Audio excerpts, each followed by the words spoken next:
Good morning. Thank you for your patience. Welcome to the 2025 Small Cities CDBG Application Workshop. My name is Dominic Carew, and I'll be your host today. And it gives me great pleasure to present to you during the course of this morning some of our subject matter experts from the Department of Housing and our various partners from around our beautiful state of Connecticut.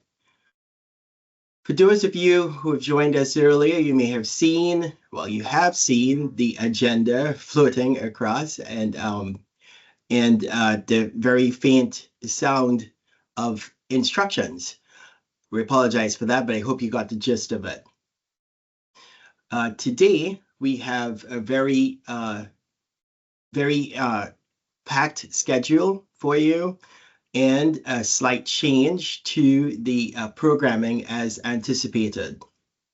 Our dear colleagues from our Hartford field office had been scheduled to present and share with you some updates from the headquarters.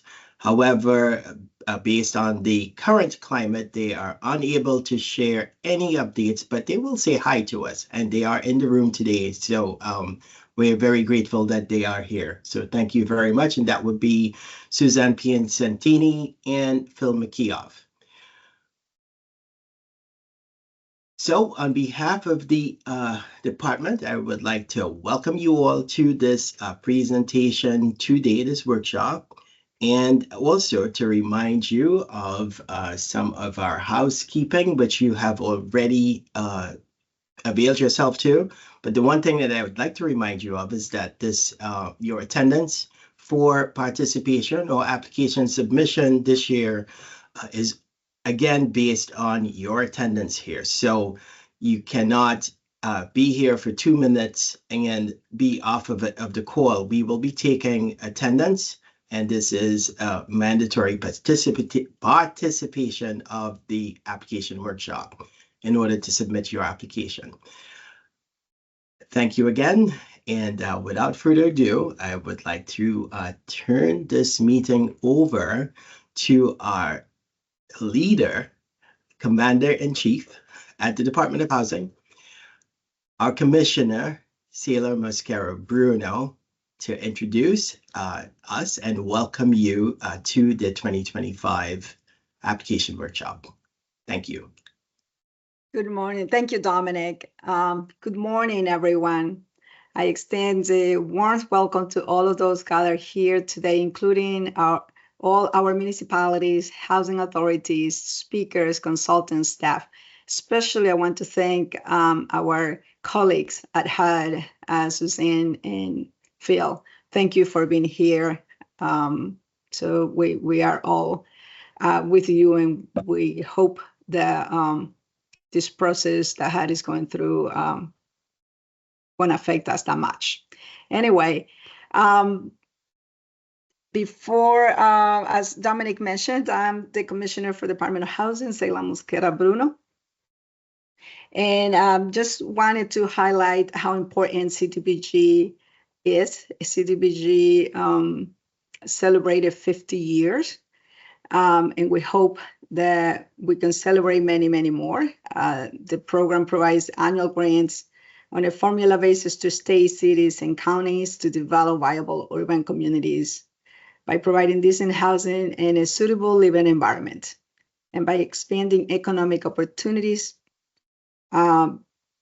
especially for low and moderate income people. So this program has been so important to the development of many projects, whether it's infrastructure, housing authorities, preservation, and other programs that we have in public services that we have been able to do through these years. So for now, we want to make sure that we keep our programs working, the processes that we have. The staff, I want to make sure that we all recognize the staff has put a lot of effort into this workshop so that you all are proficient in submitting these applications. the team's focus today will be to help you to prepare for this program for the submission of the application. We're keeping the same time frame that we have had in the past, and they please take advantage of the opportunity that they're giving you, not only to provide the information and guide you through this application, but also the support and the technical assistance that they can provide to you. So thank you very much, Team DOH. We'll continue this work, and thank you to our partners. Without you, we would have not been able to do so many of the projects that we have done. And thank you again to our colleagues at HUD for all your support through these years and many years to come. Thank you very much. And Dominic, back to you.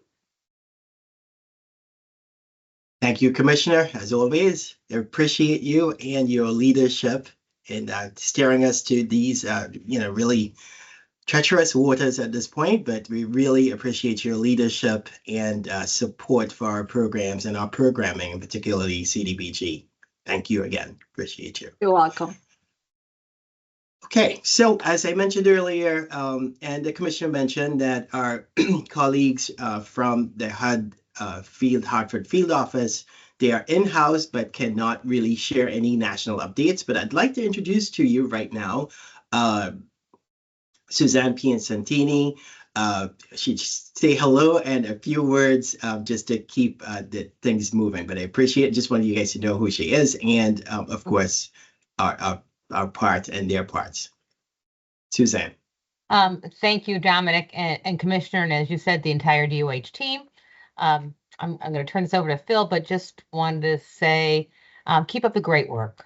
We have so much to be proud of in Connecticut, and we're here in Hartford and looking forward to working with you going forward as we have in the past. With that, I'll turn it over to Phil. Thank you. Thank you. Thank you, Dominic. Thank you, Sam. Thank you, Commissioner. Yes, good morning, everyone. We are doing great work. My name is Philip McHugh, and I'm proud to work at the Department of Housing and Urban Development here in the Hartford office. The Community Development Block Grant Program supports projects across the state that are vital for everyone in Connecticut. Applying for this year's allocation of CDBG funds means that you are taking meaningful action for your community. At HUD, we at HUD are happy to be supporting the state of Connecticut's Department of Housing, as they're playing one of the most crucial roles in this thread of federal funding. CDBG funds have been a tremendous impact in the state, from ensuring families had shelter in Enfield during the pandemic to supporting a food pantry in Westbrook and improving senior housing in Westbrook. The state, HUD, and your town provide essential funding and resources to ensure families have a stable place to call home and ensure access to critical services. I came here from Pittsburgh and quickly found out that Connecticut can be expensive. Not everyone has the resources to stay afloat. CDBG funds are crucial in filling the gaps in your towns and local communities. Some of your towns, some of the towns supported by the Small Cities program are no more than a few neighborhoods. The program's investments ensure access to parks, libraries, and community centers that help people thrive. By working together, the state, HUD, and local governments can collaborate to build communities where opportunities grow. Our past and future success are dependent on teamwork. Thanks to the dedication and integrity of our collaborative vision, we are moving toward a future that aligns with our values. Together, we can continue to transform affordable housing and safe neighborhoods into a reality. Now, be sure to listen to the guidance today. These funds are tricky. I wish they were not, but our programs are complex. The state's team is here to ensure to keep you on the right track. Together, we're going to make Connecticut successful for all. Thank you very much, and back to you, Dominic. Thank you so much, Phil. I appreciate you, and thanks for coming in. And, I want to say as well that Susan, when we call and ask for any assistance, our Hartford office has always been truly a support system for us, and just can't begin to see how much we actually appreciate this. And we are with you during these times, and hope that this plane, I'll call it the plane, and the passengers on it will land safely at some point. That said, we have another presentation scheduled, and that would be the actual general program overview. And that's going to be given by Miguel Rivera, and was going to be given by Miguel Rivera. And I just got a prompt that there is a slight change in plan. So I think that that person is going to be me. Okay, 2025 CDBG funding. Funding this year is available for 2025 fiscal year 2025-2026, approximately $13 million available. The amount available is to fund projects will be approximately $12.2 million. That's, of course, after there is the technical assistance and admin taken by the state of Connecticut. The above funding amounts will be basically based on the final HUD allocations. Next slide. The due date for applications this year will be June 6th of 2025, no later than 11:59 p.m. You want to submit your application via the CHFA share file system.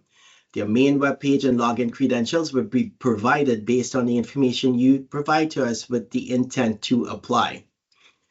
DOH will not accept any applications or additional information after June 6th at 11:59 p.m. There is an exception to that, and I'll explain later on. Next slide. Okay, here we go. We do have a new web-based intent to apply form. In previous years, the form was pretty much a Word document that was submitted via email. This year, it is web-based. The intent to apply, you must submit this form. It will be available on our website later this week. The date to submit this intention would be April 29th of 2025. Basic information is required, your proposed project amount, and whether or not you do have a plan to hire a consultant. We need to know that information. And of course, this is the link here, but it will be available on our website later this week. Next slide, please.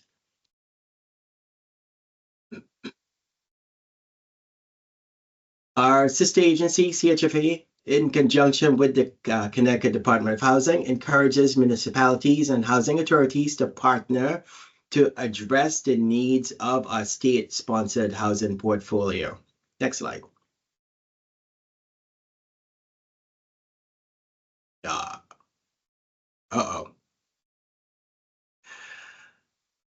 Some program waivers, just so you know. The 2024 grants, there's a blanket waiver. 2023, there's a blanket waiver. 2022 grants, 100% of expenditure.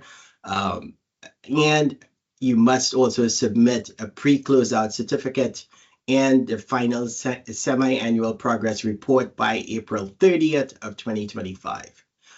If you intend to apply in 2025 and you do have a prior grant that was identified for express closeout and you have not completed or compiled that submission, and it's not completed by April 30th, your application will not be scored. No more than 2 open grants will be allowed per applicant. Next slide, please.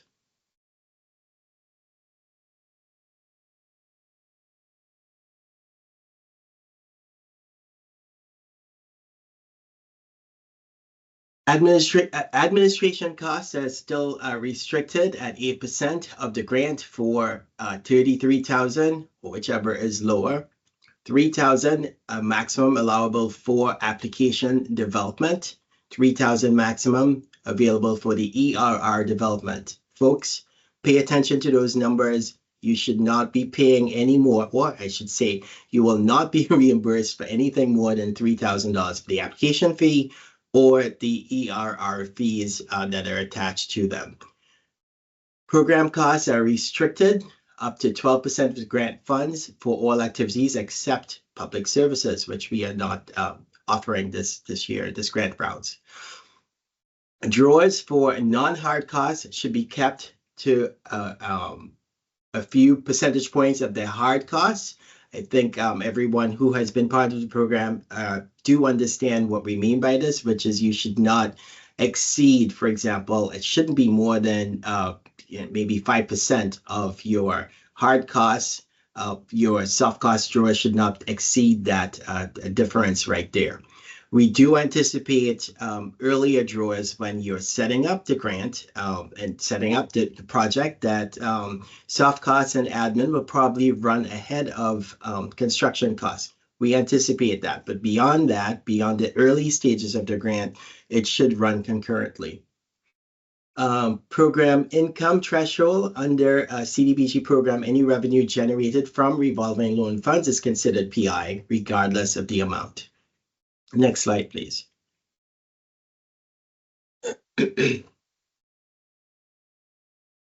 Next slide, we can skip these. Cash management methods, reimbursement method. To save time, towns are strongly encouraged to pay invoices with local funds and get reimbursed from small cities thereafter. Why we recommend this? In a number of instances, and a number of instances where capacity is an issue, sometimes the documentation that's submitted for requests for reimbursements need to be tweaked, and it could go back and forth between the municipality and, of course, the state office. To circumvent that and to avoid these kinds of delays, we try to pay everyone on a net 30 basis. To circumvent that, we encourage towns to go ahead and make these payments. So set aside some funds to make these payments and seek reimbursement. That way you keep your contractors happy, and it takes the edge off of us trying to process something that's not necessarily, that's not ready to be processed. That could, in fact, put you in a position later on to repay funds that's not allocable. Project expenditure accounts and the waiver, of course, of permit and fees. This will be considered leveraged funds and is strongly encouraged and will actually result in bonus points this year. We'll talk about that later on in our presentation. Next slide, please.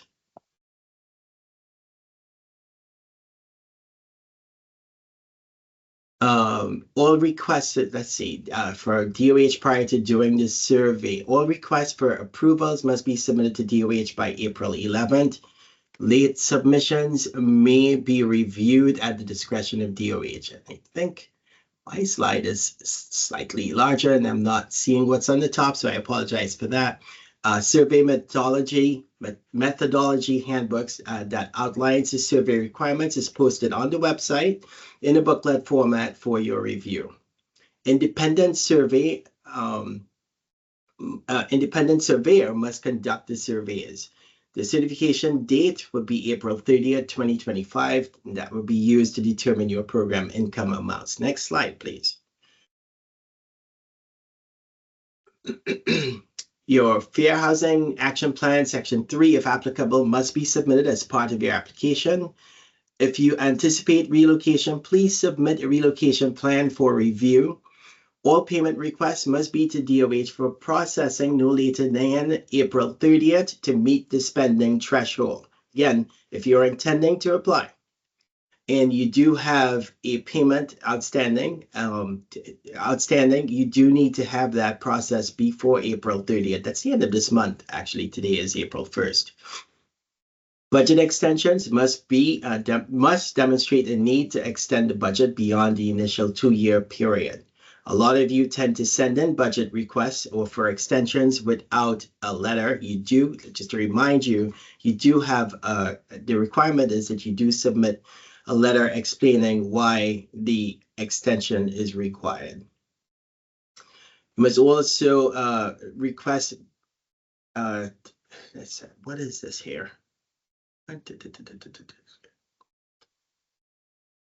Let's pass it. I don't understand what this is saying. Next slide, please. Okay. DOH SEPA, your environmental review record for SEPA You do need to present or submit the exempt, and you're categorically excluded, not subject to Part 58.5 and or board level Tier 1 review as required with your submittal. But what about CES or the environmental assessment? Next slide, please. Hey, Dom, I can add to that. Please. For that part right there, basically you won't have to really worry about that until you're funded. So at the time of application, you submit those 3 documents, and then we'll work with you on the other 2 documents there, the category excluded, subject to, and or the environmental review, environmental assessment, sorry, once you get funded. Thank you, Jerome. Appreciate that. Next slide, please.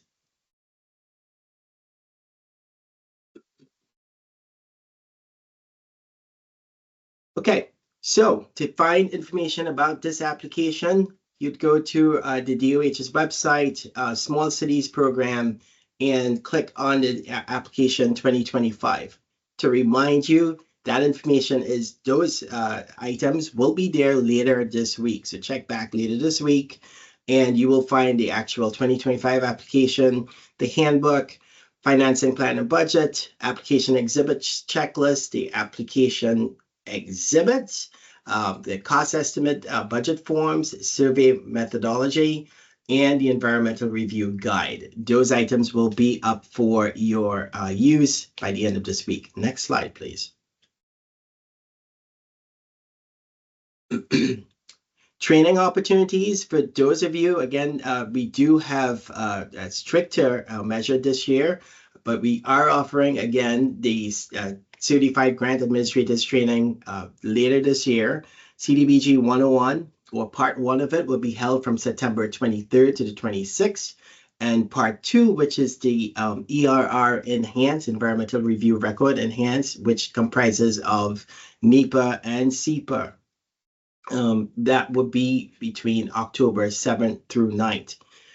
You are required to have your certificate. This is the last year that we are offering folks the ability to get certified prior to the application. So tell your friends, tell your neighbors that if they're interested in applying for CDBG funds, they need to be certified prior to application. This is the last year that we are going to allow folks to do the workshop and certification after the application submission. But you do have to, just to be clear, you do have to be certified, a current certification in good standing by the time you get, if you should get an award, you need to be certified.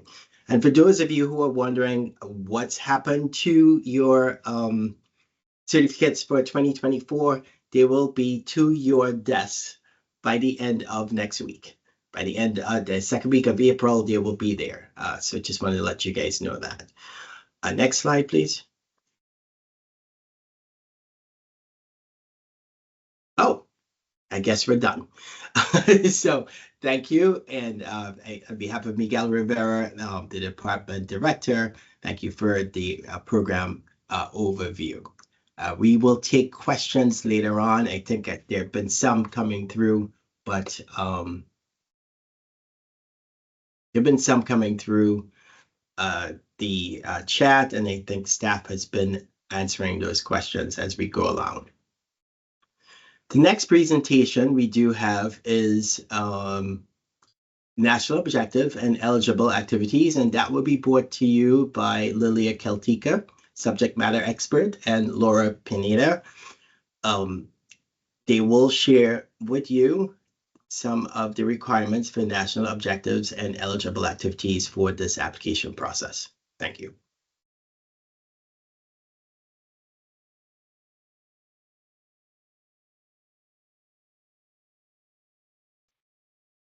Hi, good morning. Does everyone see me? Laura, are you here? I'm here. Hello, everyone. Hi, welcome to our little segment for the explanation that we are providing for the national objectives and the eligible activities. Laura is going to operate the slides, and let's start. The CDBG program is designed for states and local governments to develop viable communities, provide suitable living environments, and expand economic opportunities. These CDBG activities are required to meet one of the 3 national objectives. So we're talking about developing a project that meets one of these national objectives is crucial and a key decision point in completing your application. This slide talks about the 3 columns that mention the 3 national objectives. Yes, Elaine. So for those who are new to the workshop, do you mind just breaking down the 3 national objectives for the new applicants in the workshop? Sure.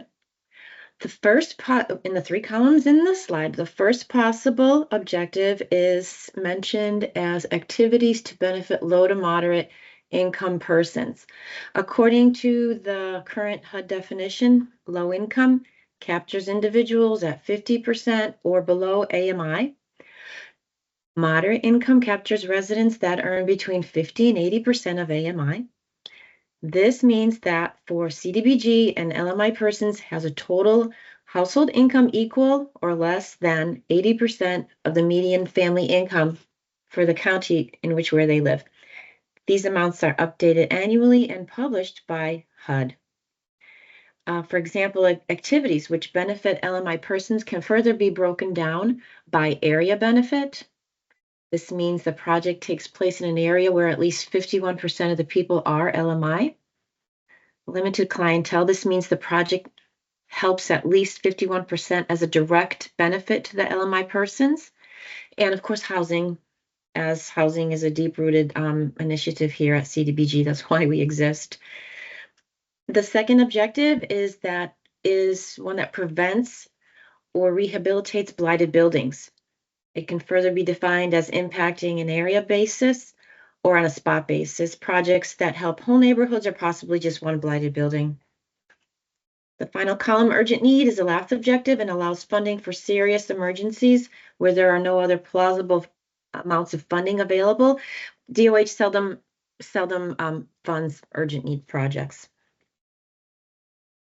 It's also important to remember that even though the project is proposed and the national objective is identified, that doesn't mean that that it meets the objective until your project is done, complete, and reported to DOH, and DOH accepts it fully as meeting the stated objective. Good point, Lauren. So advancing on to the next slide. So with your proper objective ironed out, it becomes very clear in your application that you have to have an eligible activity to match. The next slide kind of shows the equation, which is national objective plus an eligible activity equals a viable CDBG project.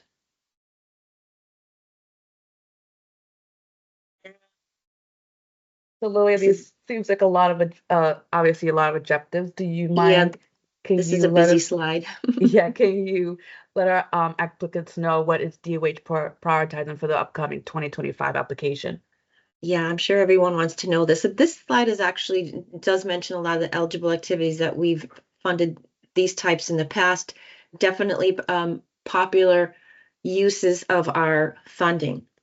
But trying to get, again, making sure that the eligible activity matches under your national objective. But advancing over to the next slide, we do kind of have to mention the general focus as it continues this year for CDBG to basically be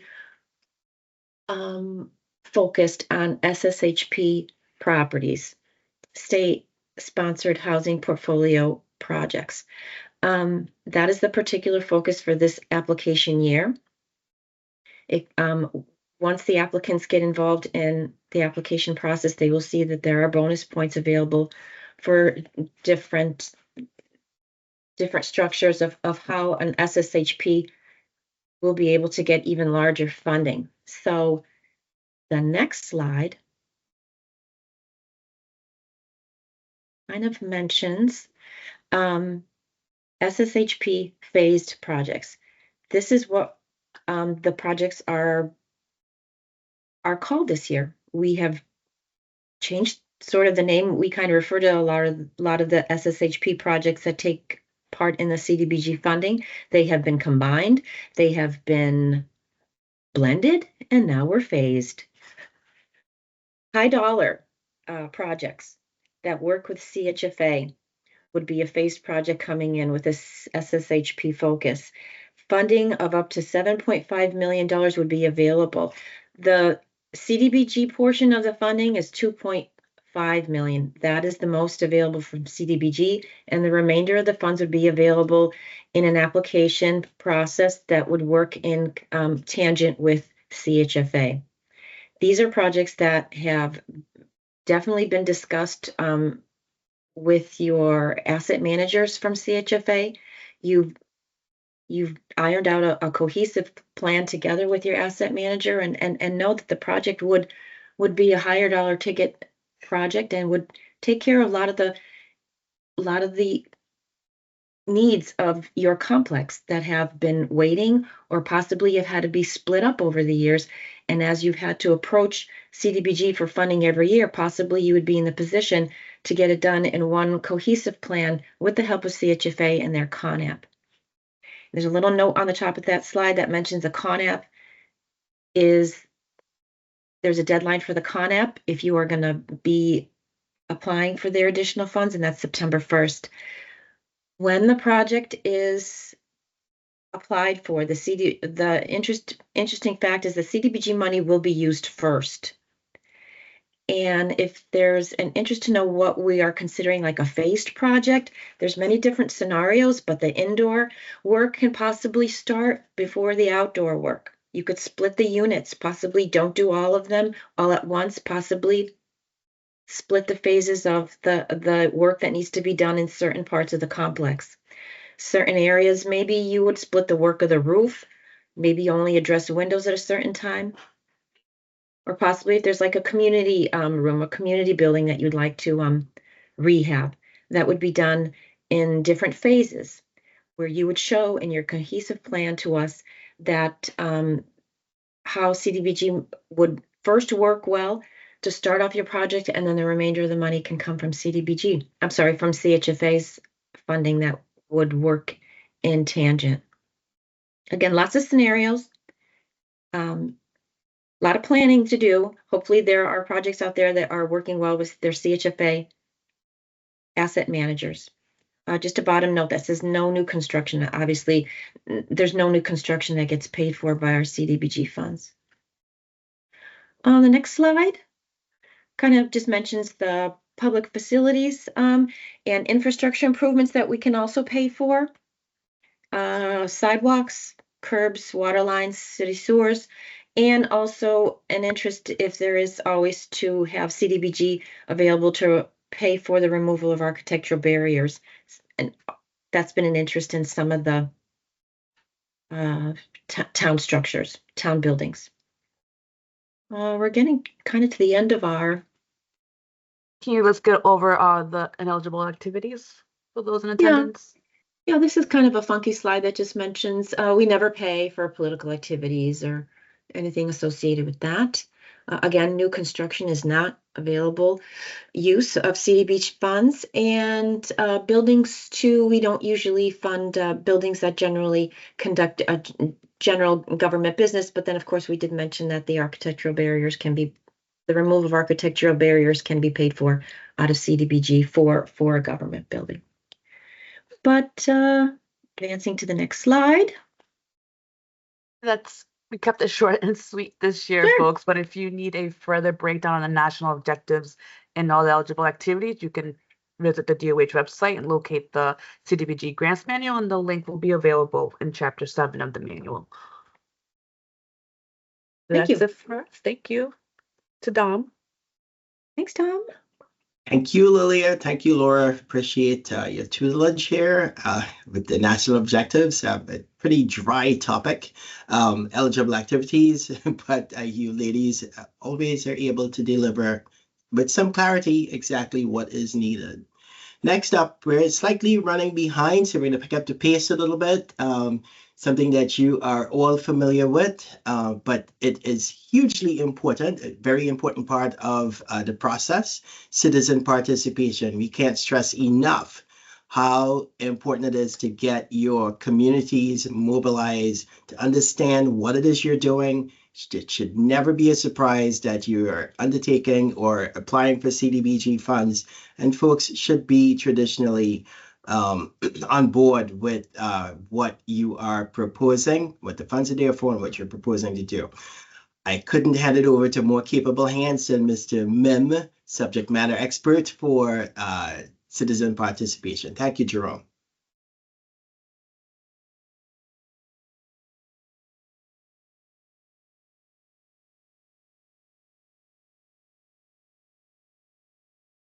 To unmute You are Jerome. muted. Thank you about that. Let me restart then. Thanks, Dominic, for introducing me.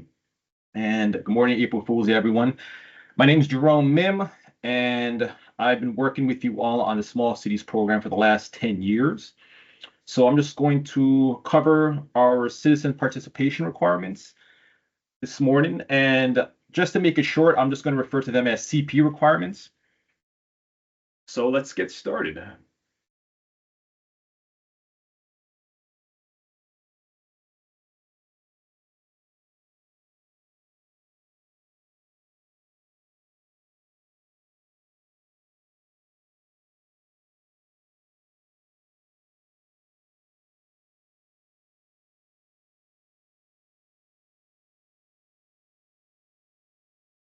Okay, so you can basically divide the CP requirements into two main components. The first being that you have to prepare a CP plan as well as conduct your public hearing. The first part of it is the CP plan, and this is a threshold item. So it's basically meaning that you have to submit this with your application.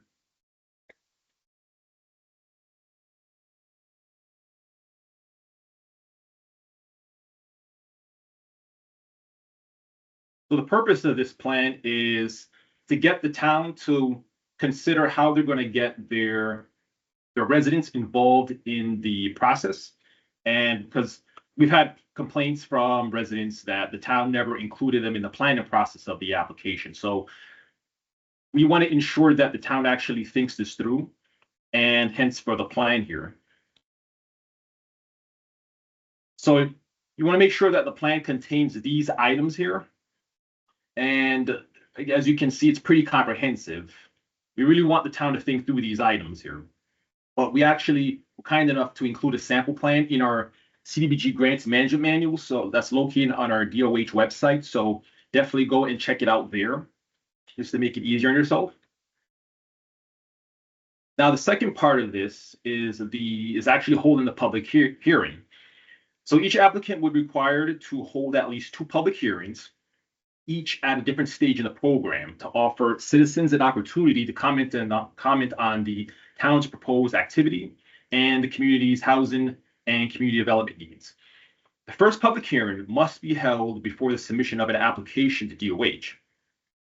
Now, if the applicant is awarded a grant, it must then hold a second public hearing no earlier than 1 year from the date of the fully executed assistance agreement and prior to submission of the pre-closeout certificate. Applicants may hold a virtual public hearing in place of an in-person public hearing. Now, the legal notices that you will be advertising, there are certain requirements you have to follow. A legal public hearing notice must be published at least twice on different days in the daily newspaper of general circulation in the municipality. There's a list of daily newspapers of general circulation that is available in the CDBG manual on our DOH website. Keep in mind, a weekly newspaper may not be used in lieu of the daily newspaper, but it may be used as a supplement to it. Applicants are also encouraged to advertise on their official website, on social media like Facebook and Twitter, and on radio. Community must hold at least 1 public hearing with 2 public hearing notices. The The first notice must be published at least 14 days prior to the date of the public hearing. The second notice must be published no less than 3 days prior to the date of the public hearing. Make sure to use the required public notice that's provided in our CDBG manual. Keep that in mind, very key. So when do you hold a public hearing? Well, obviously you want to hold it when your citizens are generally available to attend, which means hearings held in the morning, early afternoon, and weekend are not allowed. Any application that shows that that was done will be deemed ineligible. And we've actually had a case where we had to throw an application out because of that. Now, what you're going to discuss at this meeting is you're going to talk about the locally proposed activity and any community development needs. So basically, I know the town will have some idea of what activity they want to apply for, but this hearing is to get input from the residents to make sure that, okay, they're taking that into account. You can also talk about use and approval of the program income reuse plan if the town anticipates earning program income from the proposed activity. More information is located on that topic in our CDBG manual. Also keep in mind ADA requirements for this public hearing. You want to make sure that it's held in a handicap accessible location, and communities should make accommodations for individuals with disabilities as well as non-English speaking persons. So in your application, you're going to make sure to include copies of the notices, of the two notices, along with the newspaper affidavit of publication, as well as a copy of the public hearing minutes, which must be certified by a town clerk. Must also include a list of all those present. And again, we have more information, more details on that in our manual. But at the very least, it must have those components. And I actually included a sample that obviously I redacted, but as you can see, the minutes are certified by, in this case, the borough clerk. You see, you have a list of who attended, the residents who attended, everyone from the town who attended, and then very great detail as far as what was discussed. And at the bottom, it's again certified by the borough clerk. So this is a great example of what you want to include in the application. Now, this is very key because we've seen deficiencies in this in the past. As part of the process, make sure to keep in mind the limited English proficiency requirement. So you want to make sure that you conduct your 4-factor analysis before you advertise that first public hearing notice. Very key. We've seen in the past where the notice is dated before they actually did the 4-factor analysis, and doing it that way obviously defeats the purpose, because you want to do this analysis to determine if there are a significant number of residents, non-English speaking residents who live in the town that need to be a part of the process, and you need to accommodate, you need to be able to reach out to them to participate if they would like. Based on the analysis, it will determine if you have to develop a language access plan. More information on that in our manual, and we provide a sample plan and just more detail on this topic. But just always remember this. Now, if the town is awarded the grant, the town must hold a second public hearing prior to closeout. And you want to make sure to cover the project progress, the results of the program. So you're going to talk about the beneficiaries who benefited, as well as the budget status, if there were any budget revisions, if you had to extend the budget, so on and so forth. So just to tie it all together in summary, make sure to develop your CP plan and include all those components in there. Hold your public hearing, as well as advertising the public hearing notices. And if you do get that grant, always keep in mind, you always have to advertise and hold the second public hearing for that grant to discuss it. And that concludes my presentation. Thank you, everyone. Thank you, Jerome. appreciate that presentation. It's always very informative. And again, cannot stress the importance of citizen participation. Without this, your projects can be, made quite problematic and not make it to the finish line if you do not complete this exercise. So again, very, very important to pay attention to. Nothing else to say on that matter.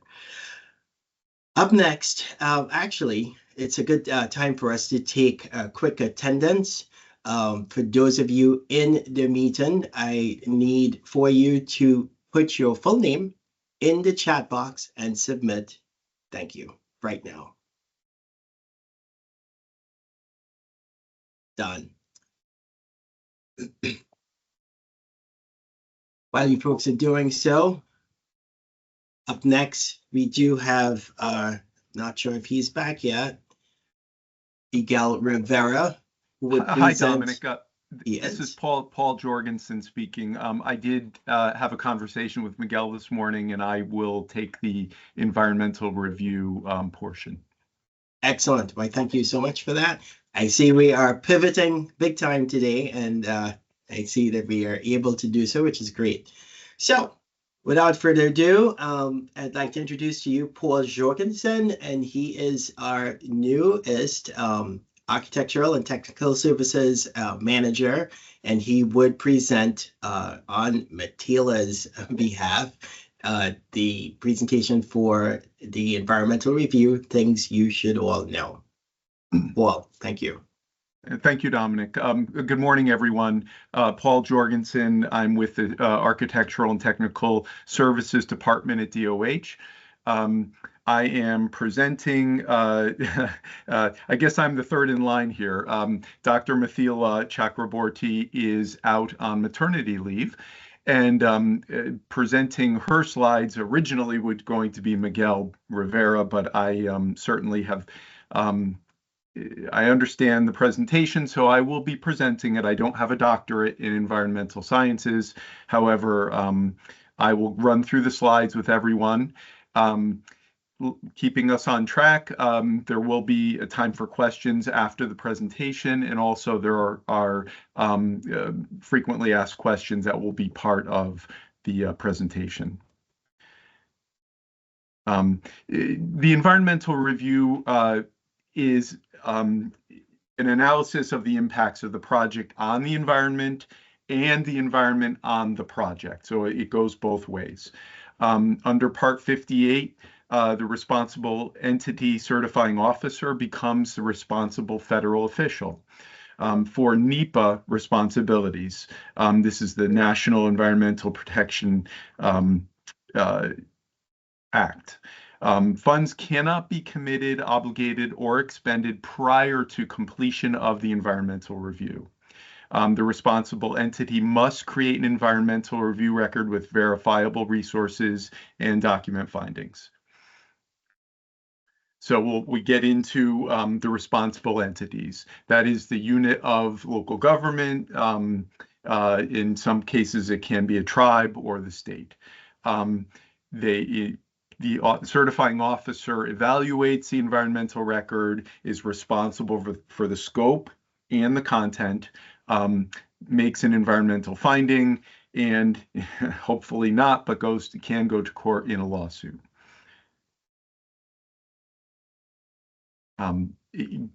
For those, most probably already understand this, but I will go through it quickly. Environmental review is the analysis of a project's impact on the surrounding environment and vice versa. This documents that HUD-funded projects are not harming the environment and that the environment is not impacting our projects to provide, of course, decent, safe, and sanitary housing. The golden rule in this case, basically, the project cannot move forward until the environmental review is done and there is a request release of funding for the project. So that has to be approved prior to any undertaking any activity on the project. all of the activities for any of our projects require an environmental review, and I'll get into the details of what that means exactly. The environmental review process, this is very clear, I think. We define the project, we determine the level of review, because there are different levels of review is being encountered, impacting. We perform the environmental review, finalize the review, and then expend project funds and the post-review considerations. And then on the sidebar, maintain the environmental review record, of course. So the most important aspect of the review is just understanding what the project is. We want to understand the physical project, what is happening, the entire scope. It must be the entire project, not just the portion funded with HUD money. So again, the ERR, the environmental review record, captures or demonstrates, shows the maximum anticipated scope of the proposal, all actions that are part of the project.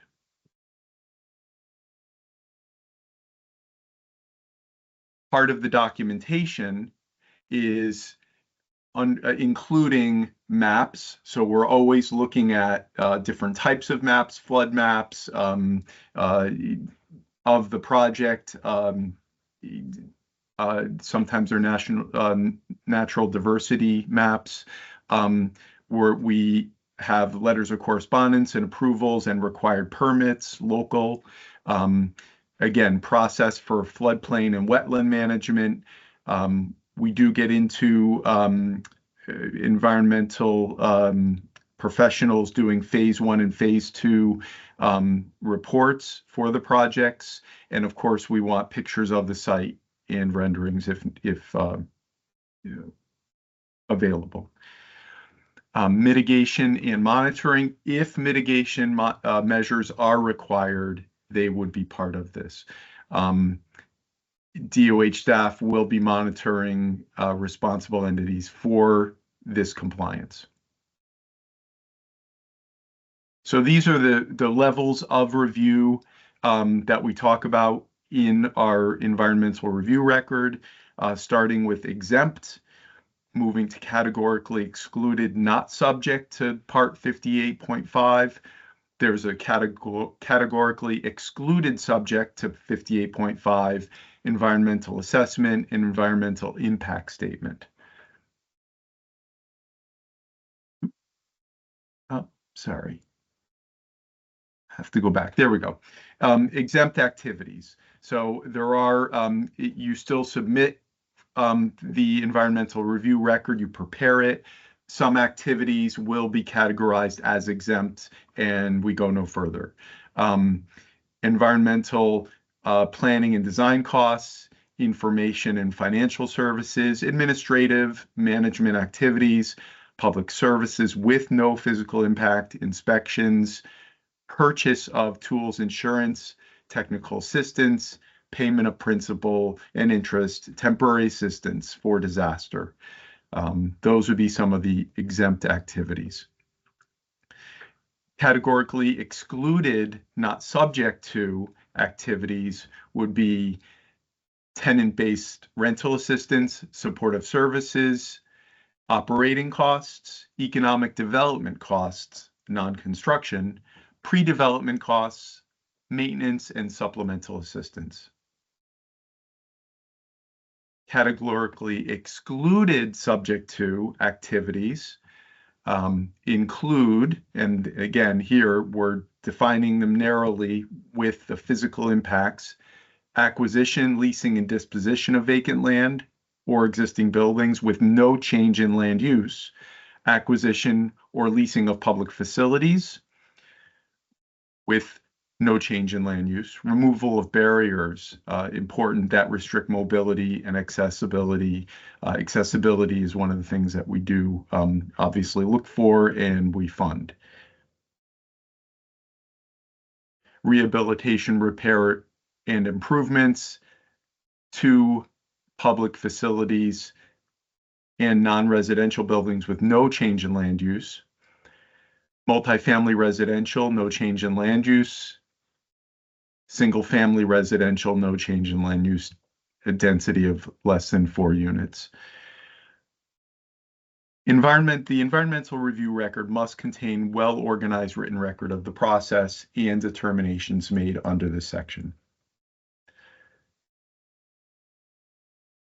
Under the environmental assessment category, we talk about more intensive type of work, major rehabilitations, reconstruction, demolition. Again, new construction is not usually part of CDBG, but it would be included under environmental assessment. Importantly here, any change in land use, and also whenever no exclusion applies.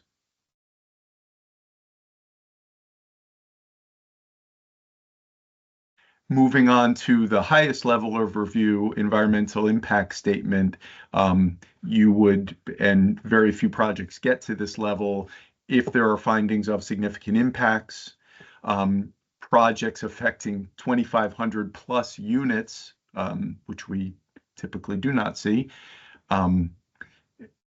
that would be under EIS. Requirements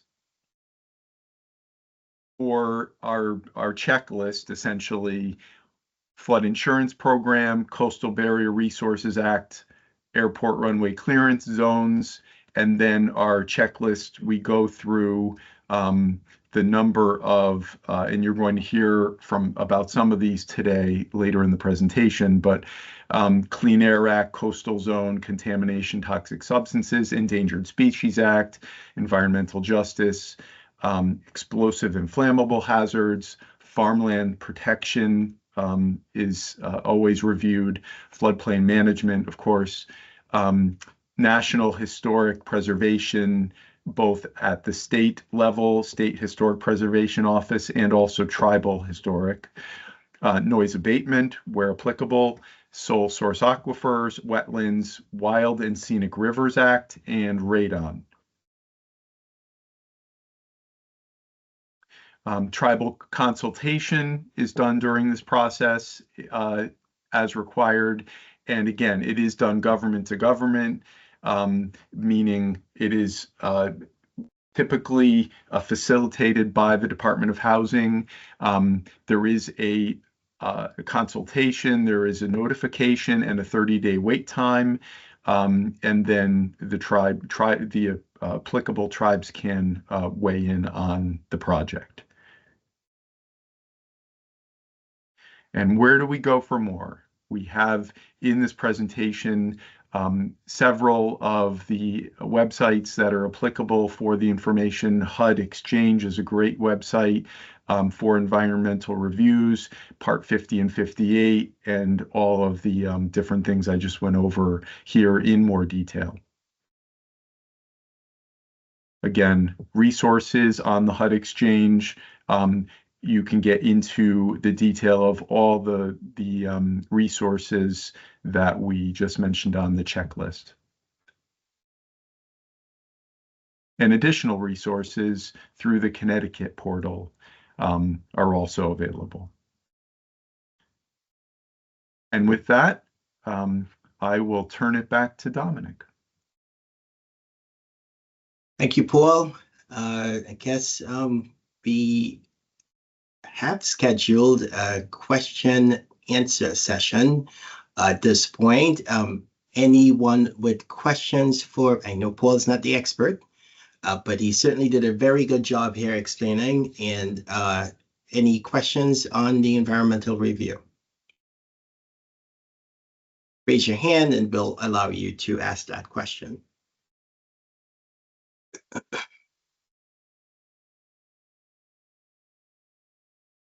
Five, four, three, two, one. You're off the hook, Paul. Thank you so much. Appreciate it. Okay. Thank you. Next up, we have a fair housing presentation, which will be done by none other Michael Santoro. Michael has been the director of our Oprah team. Oprah, he can tell you what it means. I just know it means you get a car, you get a car. And in Michael's world, it's you get a house, you get a house, you get a house.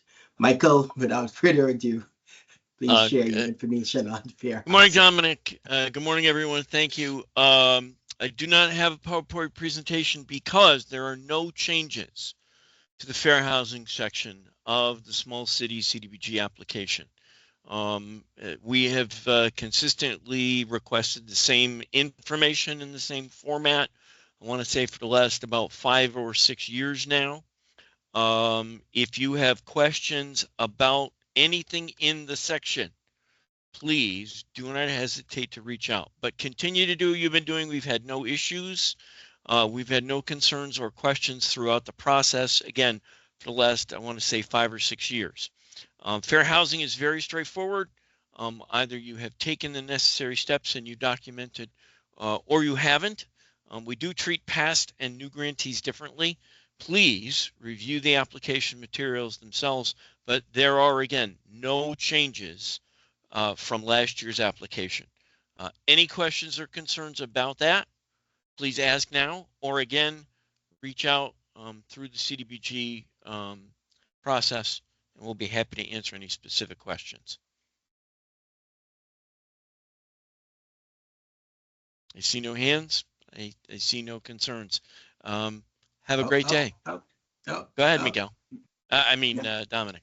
No. Somebody's got a question for you. Somebody has a question. Oh my God. What's up? Just kidding. No one. Thank you very much. April Fools. Everyone have a great day. Had to get you. Yes, Thank you, Michael. All right. Okay, next up, folks, we are going to introduce one of our longtime partners here with this program, CDBG, and she is from our sister agency, Department of Public Health. This presentation will be on public health's lead awareness. I'd like to introduce to you Kimberly Ploget, and Kim is from the Department of Public Health. Thank you, Kim. All right, good morning. So like Mike, we don't have too many changes, but we always try to make sure we cover, some basic information for recipients and applicants to make sure that you understand, what we want you to consider for things relating to lead. So I always start my presentations with some of these pictures, and these are pictures I've actually taken at different properties that just show how quickly over time that lead paint can deteriorate. So a lot of the homes in Connecticut were built before 1978, which was when lead was banned for use within homes for consumers. These are just a couple more pictures, exterior porches. And again, over time, as these start to chip and peel and wear away, creating a fine dust, this is how children are generally exposed. So we actually dropped our blood lead level this past January 1st, 2025, down to a 5. So what that means is that we had legislation 3 years ago which adopted a lowering effect over a 3-year period. So we went from doing investigations at a 20 Venus level and higher down to a 5 over the last 3 years. So what we are seeing with this is that a lot more towns are having cases at these lower levels, and they are having to go out and do the full environmental inspections, which then requires them to issue an order to the property owner. And we are seeing a huge increase in these cases, which is what we anticipated. So when families are looking to apply for funding, this is where some of your funds may be able to be used. The other change that we have, which is up and coming in the next few weeks, is EPA changed the dust wipe levels. So essentially, when somebody would do a lead inspection at the very beginning of any work being done, we would have levels for a floor that if they were higher than a 40, they were considered a hazard. If they were higher than 250 for a windowsill, they were also considered a hazard. At this point in time, as we are in the process of adopting these, EPA suggests that any reportable level is going to be considered a hazard. So once work is complete, they will have to be less than 5 on the floor, less than 40 on the sill, and less than 100 on the well. And really what that requires is just more cleaning, wet cleaning, as well as the use of HEPA commercial vacuums. So these contractors, really have to put some elbow grease in there because, again, the lead dust stays on these surfaces for a long time. So they're cleaning historical dust as well as any dust that may have been created during the work. So we get into the two kinds of projects essentially that you guys could be funding. One is what we call lead remediation, which is the process of reducing lead hazards and using methods like paint stabilization. These do not trigger Connecticut lead regulations. However, the work must be done by an EPA RRP certified firm, and that firm has to employ individuals who are using lead safe work practices so that they are not creating any sort of large amounts of dust and debris. Additionally, HUD requires that the clearance dust wipes are done at the completion of the job. So again, that is not an EPA requirement, but that is a HUD requirement. So we adopt that here in Connecticut. The other kind of work that may be done is lead abatement. And that process is really permanently looking to remove as many lead hazards as possible. And these do trigger Connecticut related regulations. So a lot of times these are triggered by a child being poisoned, again, at that 5 Venus level or higher, or where lead hazards have been found and a child under the age of 6 resides, and that triggers our regs as well. So this work must be performed by a DPH licensed lead abatement contractor, and they must employ a certified supervisor as well as certified workers. And again, the big thing with this is that a lead abatement plan must be drafted. It must be submitted to local health for approval, along with a lead management plan at the end of the work if any lead remains. And clearance dust wipes must also be completed. But the key here is that the local health department is highly involved in this process. So with lead remediation, just some reminders. If there's the presence of defective paint, we're making sure that testing of painting surfaces occurs.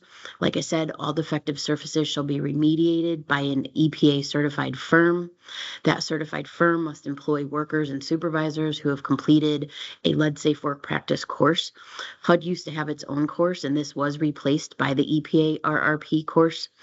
A remediation plan shall be developed. Again, that does not mean that local health's approval is needed, but the remediation plan, which we have templates for, should outline all of the steps and all of the processes, the different surfaces that are being corrected, and make sure that they're done in an approved manner. And at the completion of the job, a DPH licensed lead consultant must do the clearance dust wipes. In addition to that, the EPA certified renovator must give out the Protect Your Family from Lead in Your Home brochure, as well as the EPA Renovate Right brochure. The EPA Renovate Right brochure does have a signature form in it, and it essentially says that the person who hired the contractor to do work, i.e. the property owner or one of the programs that has a contract with the property owner, is making sure that this information is readily available to anybody that's renting or residing within the unit. We do have a couple accessories that can just help you, making sure that you're using certified people. So this is a document that we created, and this helps you look and locate local renovators that you can go in and you can search by zip code. You can search by the state of Connecticut or within an area. In addition, we've created these pre-project checklists, which include all the things that you should be viewing in advance to make sure that you are, having all your ducks in a row. And if you do use these, the confidence is there that you're hiring the correct kind of people, that you're following the correct procedures and steps. And then this follows lead abatement. So lead abatement is the more strict. So again, a child under the age of 6 usually resides at these properties, and defective paint has been identified, usually accompanied by a child who is lead poisoned. So a comprehensive lead inspection is required. That comprehensive lead inspection will identify all lead hazards. Those are all relating to paint, dust, water, and soil. All hazards must be abated.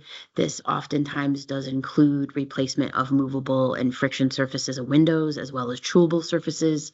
And at the end of the work, anything that is intact leaded must be on a management plan. And both the lead abatement plan and the management plan must be submitted to the local health department for review and approval before any sort of the work is rendered complete. In addition, once the work is complete, the local health department needs to go out there and do a visual as well as conduct clearance dust wipes. So if you're working closely with the health department, they may go out there and do that clearance dust wipe sampling. If not, then you're required to hire a DPH lead licensed consultant to go ahead and do those. Again, depending on the health department and how you're working with them on these projects, they may be able to assist with that. We do also have a checklist. Again, the variation with this is that it is for abatement, which is more strict. We license the people who do the inspections. We license the people who do the abatement work versus EPA. And all of that must be conducted by people that we license. We also have a how to locate DPH licensed lead abatement contractors and licensed lead consultants through e-licensing on our website. This is also used by other agencies like Department of Consumer Protection to look up home improvement contractors. So you will not be able to look up EPA certified renovators here. That is that other list. So if you're using the checklist, the big thing is that you understand the difference between lead remediation and abatement, that you are utilizing DPH licensed practitioners in the local health department when abatement is required, that you are seeking approval for work order changes. This is a big one. We often find that people are not reaching out in advance to the local health department to make sure that, you know, if one method of abatement's not working and another one needs to be considered, you know, that is done accordingly to make sure that it is appropriate for that, and that, again, people are doing it correctly and that you have certified people doing that. And then at the end of this, we need to make sure that the clearance dust wipes are done. When in doubt, I highly encourage you to give us a call. This is our main number. My number ends in 7959. And again, if you do have any questions or anything to report with RRP violations, that goes directly to EPA, this is their number up in Boston. And I think that is it for me. So I will stop sharing my screen and see if anybody has any particular questions. And I'm not going to let Dominic fool me. Thank you, Kim. I did see Peter write something in the chat. Is that right? Sure, let me take a look. Yes, Pete, radon is or Paul asked. Radon is next. I have not heard of any reduction levels, but I don't work with radon, so I believe Amanda or Alessia should be doing the presentation after me for radon.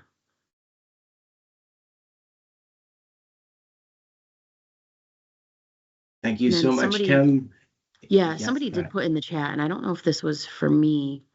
Jen Miller put, can you provide an overview for newbies? I don't know if that was for me or if that went back further. I believe that was for the fair housing overview. Okay. Yeah. We missed that one. Sorry, Amy. So we do have all of our attachments, that are on DOH's website that, have been shared with every booklet possible, any updates we make. Once we do issue a circular letter for the adoption of the lower dust wipe levels, which should be coming in the next week or two, I will make sure that Dominic and Miguel get a copy of that to forward out to all of the recipients and participants of the CDBG funding, just so that can officially be circulated. Thank you so much, Kim. Kim has what she mentioned will be located with the application documents. It'll be labeled other resources for Department of Public Health. So once you're downloading that information, and again, it won't be available until the end of this week. So please do not go looking for it now. They're not up on the website just yet, but it will be under additional resources for public health once we do post the slides from the show. Give me a call if anybody has questions, and I hope the rest of the day goes well. Thank you so much, Kim. Appreciate it. Thanks, Dominic. All right, talk to you guys soon. Thank you. Next up, our next presenter from the Department of Public Health, Amanda Parkins. Amanda will share with you some radon updates, and I believe she does have some information to share on the reductions. Without further ado, Amanda, please. Thank you.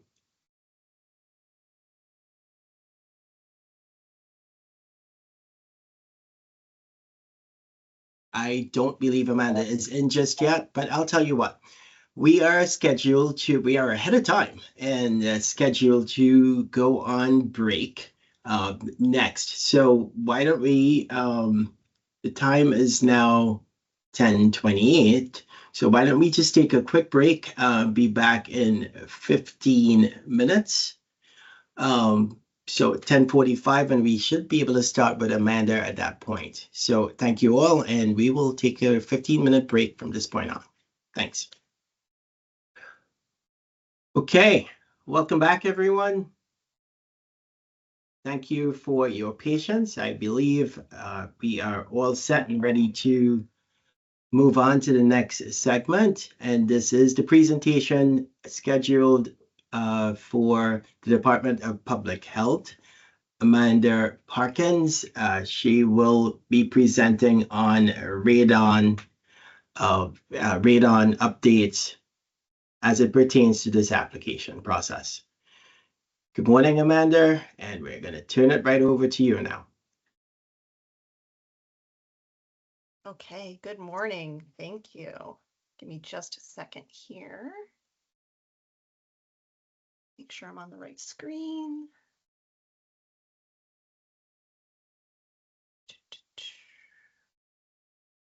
To share.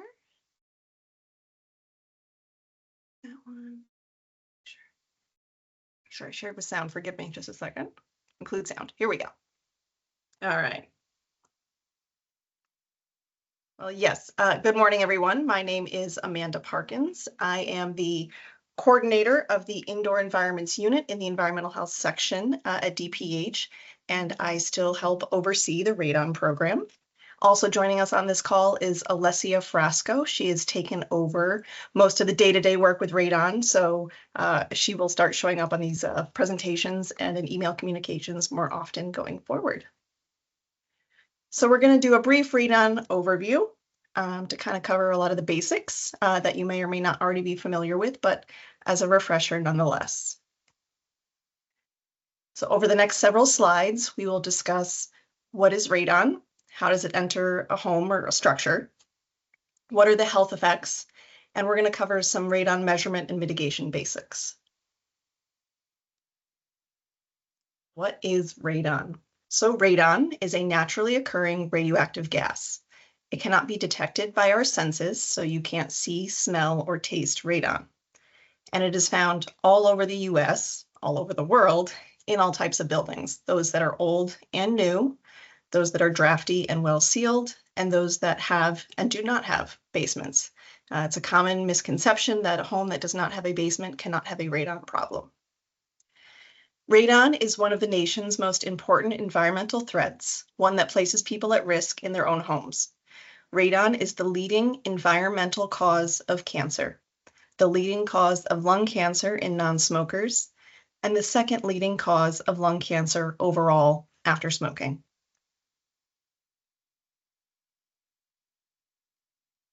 Radon gas is formed by the natural decay of radium, which is a decay product of uranium. Both radium and uranium are very common solid elements present in rock and soil. Radon itself is not dangerous, but as it decays, the gas produces radiation in the form of microscopic particles that can cling to house dust or other airborne particles. Outdoor radon is diluted quickly and poses little threat, but when it migrates into a building and accumulates, it can become a health hazard.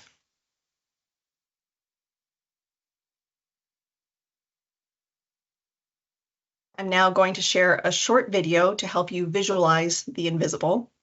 So I'm going to hit play and then mute myself to hopefully limit any feedback. Radon is everywhere, even in this classroom. If you look in this cloud chamber, you'll see tracks left by alpha particles from radon atoms that happened to be in the chamber when the lid was put on. Those short, bright streaks you see in there are the radon alphas. Notice that there are only a few alpha trails in the chamber at any time. This is a very low level of radon that we don't need to worry about. But in certain parts of the country, there are houses with a lot of radon in their basements. What would the cloud chamber look like in one of these basements? This basement has been measured with a radon level of 100 picocuries per liter. Come look at this.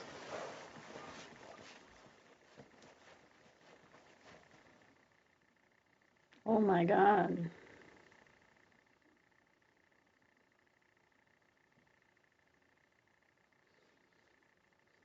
My bed is radioactive.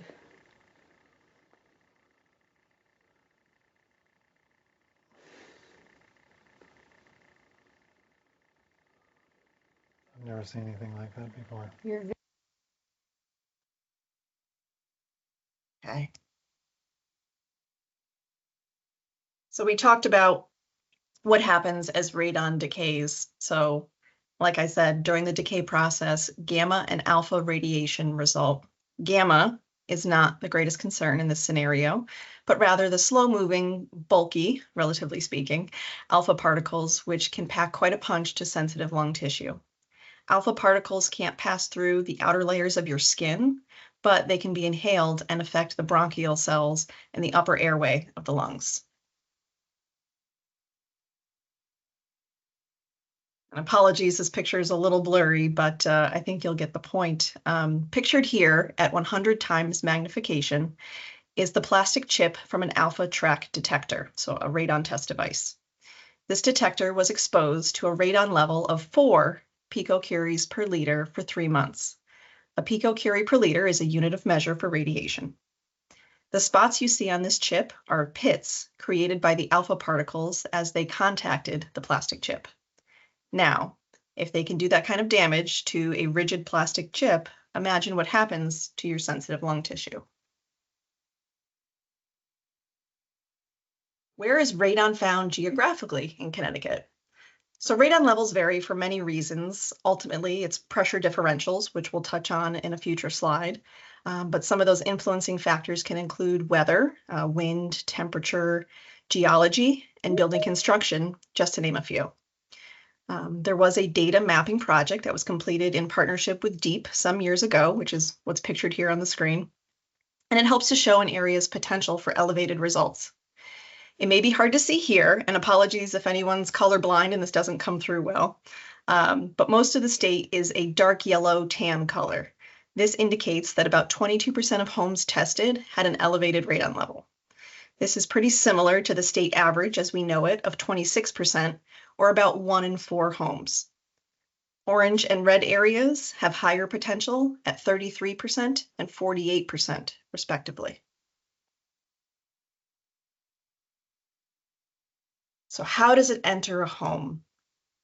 The air pressure within a home is typically lower than in the surrounding air and soil, especially in the basement and foundation levels.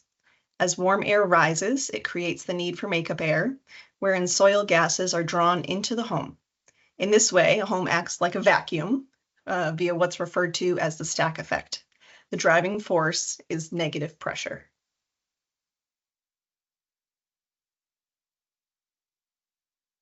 Common routes of entry for radon include cracks in solid floors, construction joints, cracks in any walls or suspended floors, gaps around service pipes, cavities inside walls, as well as the water supply itself.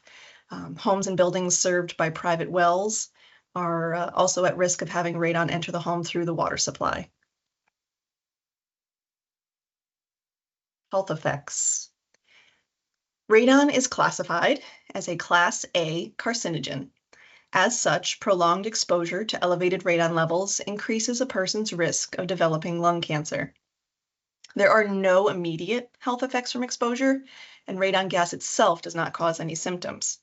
Symptoms may only be seen once lung cancer has developed and progressed enough to cause shortness of breath, chest pain, wheezing, etc. The radiation created by the natural decay process damages lung cells and DNA, which can result in the development of lung cancer.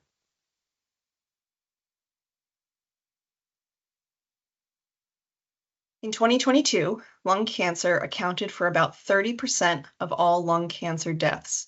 So despite decreasing smoking rates, we're still seeing that as a leading cause of cancer mortality. The CDC estimates that 80 to 90% of lung cancer deaths are linked to smoking, which leaves about 10 to 20% of lung cancers in those who have never smoked.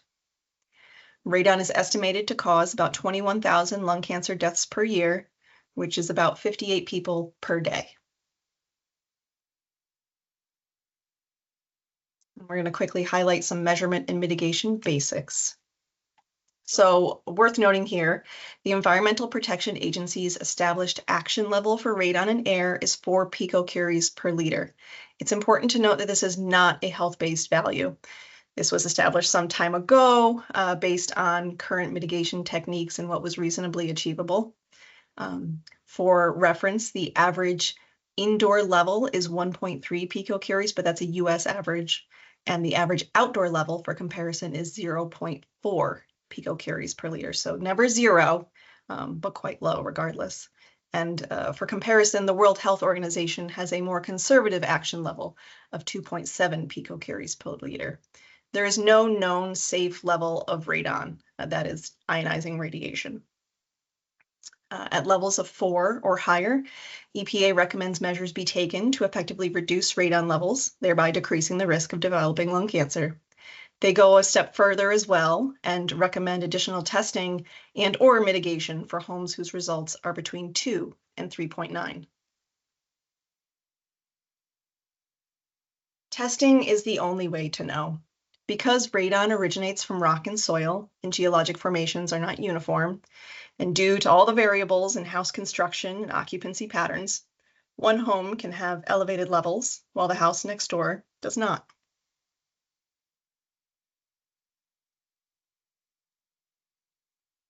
The current recommendations for percentage-based testing in multifamily housing likely do not comprehensively identify the risk for radon exposure in multifamily housing. Specifically, testing 10% or 25% of all ground floor units results in a generally low probability of identifying units with radon levels at or above 4 in structures with fewer than 30 ground floor units. To fully characterize radon risk in multifamily buildings, it is recommended to test 100% of ground contact units. We do recommend using a nationally certified measurement provider to test for radon. For a single building, which can be a single or multifamily home, we recommend testing the lowest occupied space. That might be the first floor rather than the basement. And a short-term testing device is typically used and is placed out for a minimum of 48 hours, up to 7 days, depending on the type of device, with a 12-hour closed building conditions period preceding the test, and those closed building conditions must be maintained for the duration of the test. That simply means doors and windows are to remain shut, except for normal entry and exit. So we recommend using a nationally certified mitigation professional to perform radon mitigation. These individuals have specialized training. They maintain national credentials with continuing education. They're nationally certified through the National Radon Safety Board, that is the NRSB, or the National Radon Proficiency Program, which is NRPP. In addition, these individuals or the companies they work for must also be registered with the Connecticut Department of Consumer Protection as home improvement contractors. Radon mitigation systems reduce radon in air levels by up to 99%. They are proven to be effective. They are easy to install and relatively inexpensive. The average cost for a sub-slab depressurization system, which we'll look at in a moment, is about $1,200 to $1,500. That's your retrofit systems. So sub-slab depressurization system, or an SSD system. These are the most common type of systems installed. The center image here provides a diagram of such a system where a small pit is excavated beneath the foundation, then piping is installed and run to the exterior of the home where a fan is mounted with an exhaust pipe above. The image on the left shows how a system can be customized for the home via color match painting. And the image on the right shows a fan cover box, which can make the system less obvious and more visually appealing. The systems are easy to visually monitor with a manometer, which is pictured here, this U-shaped tube with a colored fluid. The device does not indicate the radon level. The manometer indicates the pressure difference between the inside air and that moving through the pipe. If the fluid level in the manometer is even on both sides, that tells you the system is not working. There's no draw through the piping. Even after a mitigation system is installed, periodic testing for radon and air is recommended. The EPA and we at DPH suggest every 2 years. And at this time, we'll open it up for questions. My contact information is provided here, as well as Alessia's, who's also available for any radon questions. Hey, Amanda, this is Jerome. I have a question. Okay. Yeah, so it's interesting what you had mentioned earlier. So just so I'm clear, it's only the radon gas is only harmful if you breathe it in. So for instance, if you're in a house, you're on the first floor and that in the first floor is okay, but the basement, it has high levels. Is only if you go into the basement and you start breathing the air that you have the harmful effects of it in your lungs, as opposed to just standing there and it's maybe like penetrating your skin. Is that correct? So yeah, a couple of things I want to address with that question. Yes, if you could hold your breath, it would not penetrate through your skin. So there's that aspect of your question, but because of the stack effect, the air through the basement rises up through the house. So you will see radon is a heavier gas. You will see within a home higher levels, typically on the lower levels, and they drop as you go up. But on the first floor, second floor, you're not going to have zero. So important to, again, test what's representative of the inhabitants, right? So we suggest testing in the lowest occupied level. So if they are spending a lot of time in the basement, testing the basement. If the basement's just storage or laundry, they're really not down there much, then testing the first floor is going to be more representative of their exposure. But there will be a radon level throughout the home. And then typically, if you're seeing elevated levels of radon in water, that's how you might see higher levels on an upper floor. And there might be like a lower level of discrepancy on the lower levels, but using the plumbing as a pathway for the radon to get into the upper levels. When radon in air is found to be elevated, and we know that the home or the building has private well, that's when we would recommend then doing a well water test for radon levels to see if that's a contributing factor, or significant contributing factor to the radon and air level. For every 10,000 picocuries per liter of radon in water, it has the ability to add about 1 picocurie to the air. So there are certainly some instances where we've seen the radon in well water levels be quite elevated and significantly contributing to the indoor air level. So I hope that answers your question. It did. Thank you. Okay, Peter. Hi, my friend. Yeah. Hi, Amanda. How are you? Not too bad. You? That's good. Good, nice presentation. Question: you had mentioned earlier that the EPA level is 4 picocuries per deciliter, where the World Health Organization is down to 2.7. Mm-hmm. What standard are we using or is being used here in Connecticut? 4. It is the 4. Is there any indication that that's going to change to follow? I mean, I've been told that we're now need to design to 2 picocuries. Yeah, I've heard at the national level in the conferences I've attended, I have heard some chatter about trying to look at that, but that would be more of a long, it's a marathon, right? Not a sprint. More of a long-term project to try and have changes made to that. There's nothing that I'm aware of in the near future that would change our reference point to anything less than 4. Our reference point has changed for the department and the Connecticut Housing Finance Building and Construction Standards.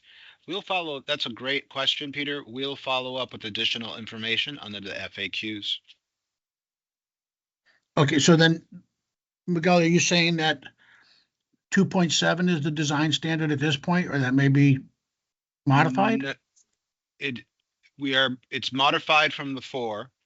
I'm not sure if it's the 2.7, but I will get you the exact language.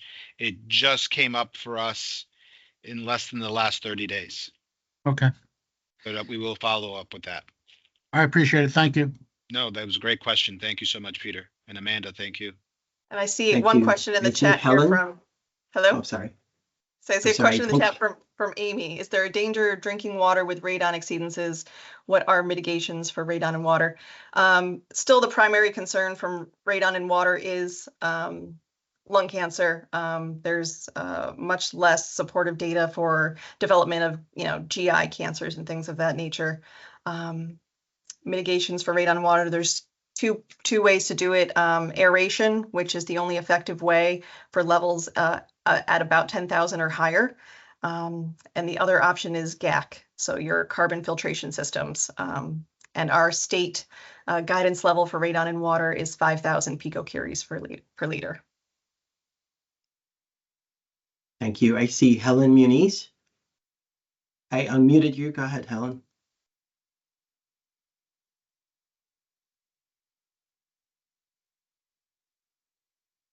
Sorry about that. So Peter, you just asked the question about the radon levels. Having just closed a combined small city CDBG project and SSHP, there is an updated standard for CHFA. So it is 2 PCIs per liter. So just for those of you that are working on combined SSHP CDBG, we do need to go to the stricter standard for CHFA funding. Thank you, Helen. You're welcome. Amanda, I had another question. This is Jerome Lucille? again. Sorry. I heard Jerome jump in, but all right, well, let me just ask my question. Lucille, I'm sure Lucille will ask it, but I was just curious, is installing vapor barriers in your basement, if you have a basement crawl space, is that an effective means to reduce radon in your basement? Is that true? not in and of itself, not as a standalone. No. The negative pressure forces will overpower that. Excellent question, Jerome. Oh, okay, so so it's that in conjunction with other mitigation efforts that would actually Right. Oftentimes I'll hear people ask, "Oh, if I just seal the cracks in the concrete floor in the basement, that'll help," right? Not in and of itself. No, again, you're still going to have, that stack effect is going to be much stronger. It will still find a way in, right? Even concrete to an extent is porous, so those gases will find a way in. Good to know. Thank you. You're welcome. Lucy, take it away. I think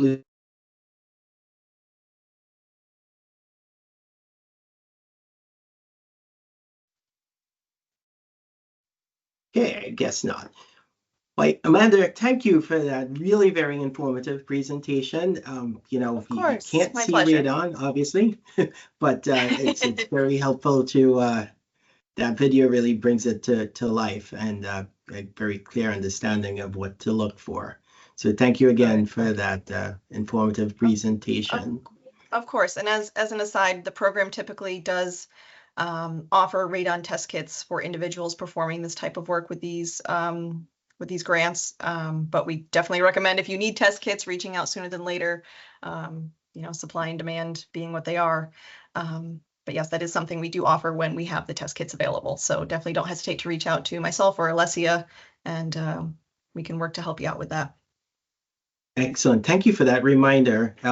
Folks, I don't know if you recall, but the Department of Public Health does offer these test kits for particularly the larger projects.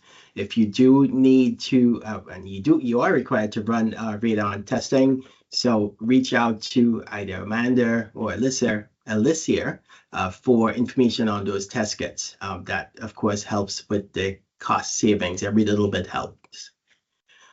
Thank you. Next up, I've been remiss in mentioning we do have some other partners who are not actually presenting today, but they are from our sister agency, CHFA, and they do work in asset management. I want to mention Penny Fisher and Kim Black. They're in the room. And for those of you who have been with CDBG and have done some of the blended projects, you have worked with these ladies to some great extent. They are with us today, and we'll be talking a little bit more later on.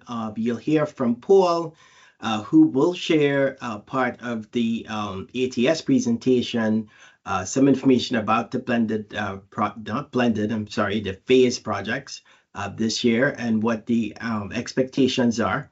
You'll hear it again, I guess, with Lucille's presentation, with filling out the e-application, and then you'll hear it from me telling you a little bit about accessing the bonus points this year.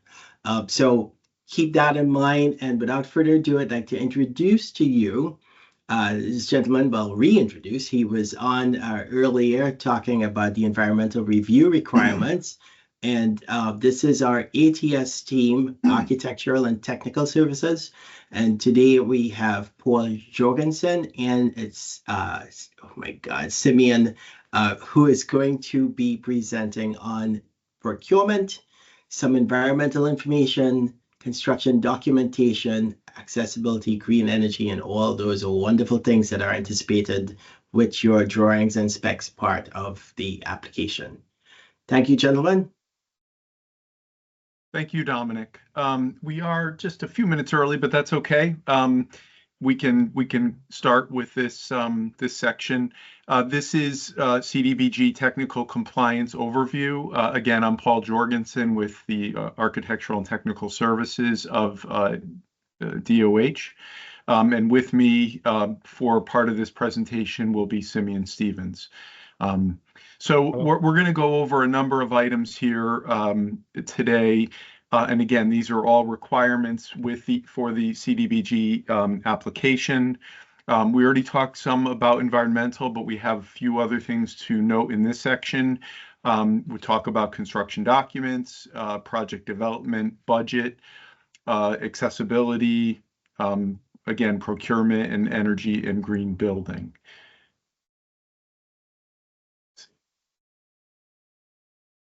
I'm sorry, I didn't take control of the, okay.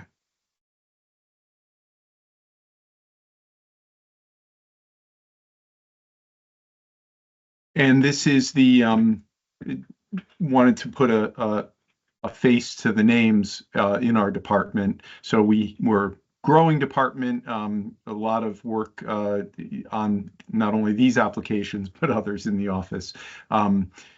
We have Mia Dallaire, Dr. Mathila Chakraborty, Stephen Dupree, who is a building construction specialist. Simeon Stevens is with me today, Arland Poro, and Eugene Choi. So part of the application for CDBG is technical compliance. And we talk about both the site and construction itself.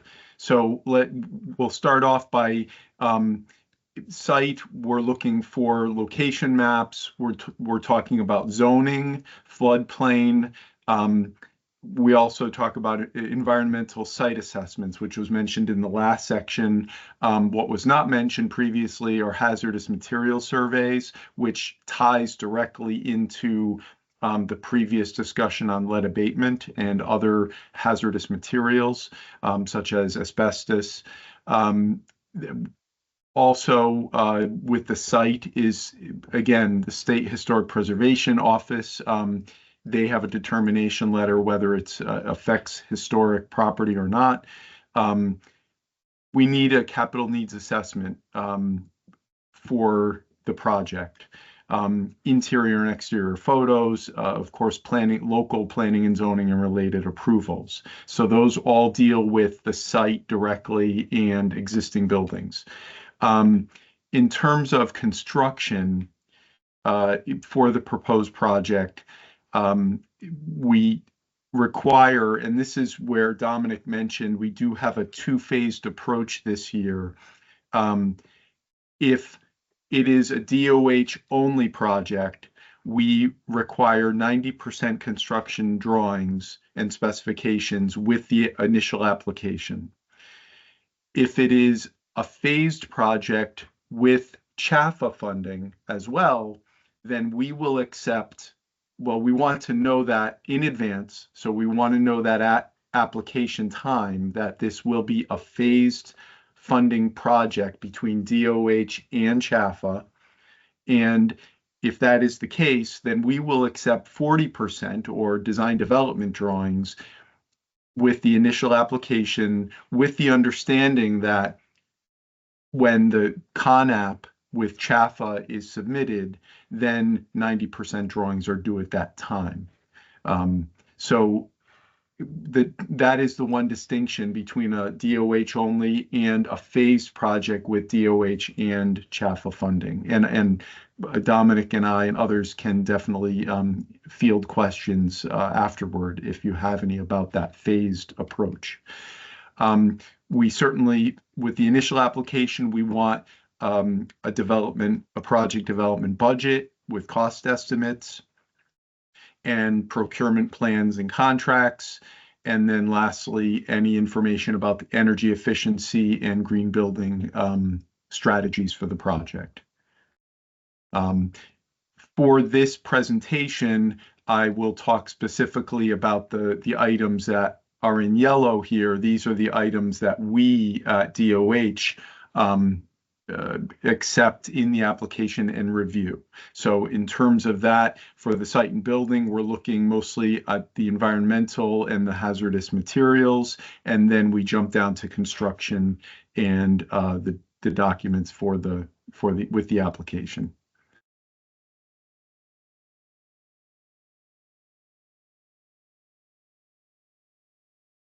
So with the environmental, again, this is a licensed environmental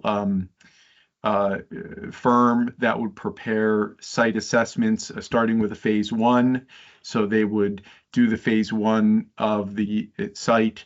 Obviously, if there are any areas of concerns or conditions that would trigger a phase 2, we would require that as well. Part of that would be hazardous material. Along with the phase 1, phase 2, we also require any hazardous material survey, typically of existing structures.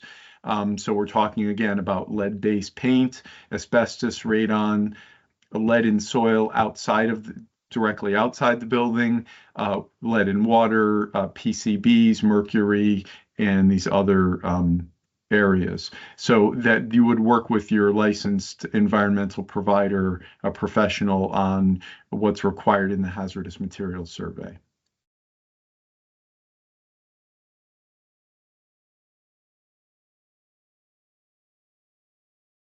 Jumping to the building with the application, again, we follow the CHAFA 2025 multifamily design and construction standards. So we are in sync with CHAFA standards when it comes to construction drawings and specifications. And again, I'll mention it one more time. If this is a DOH only project, with the initial application, we're requiring 90% drawings. So they're nearly complete. They're construction documents. And we will review those documents. If it's a phased project with CHAFA, then we will accept 40% drawings or design development drawings with the understanding that 90% will be coming with the CHAFA CONAP application.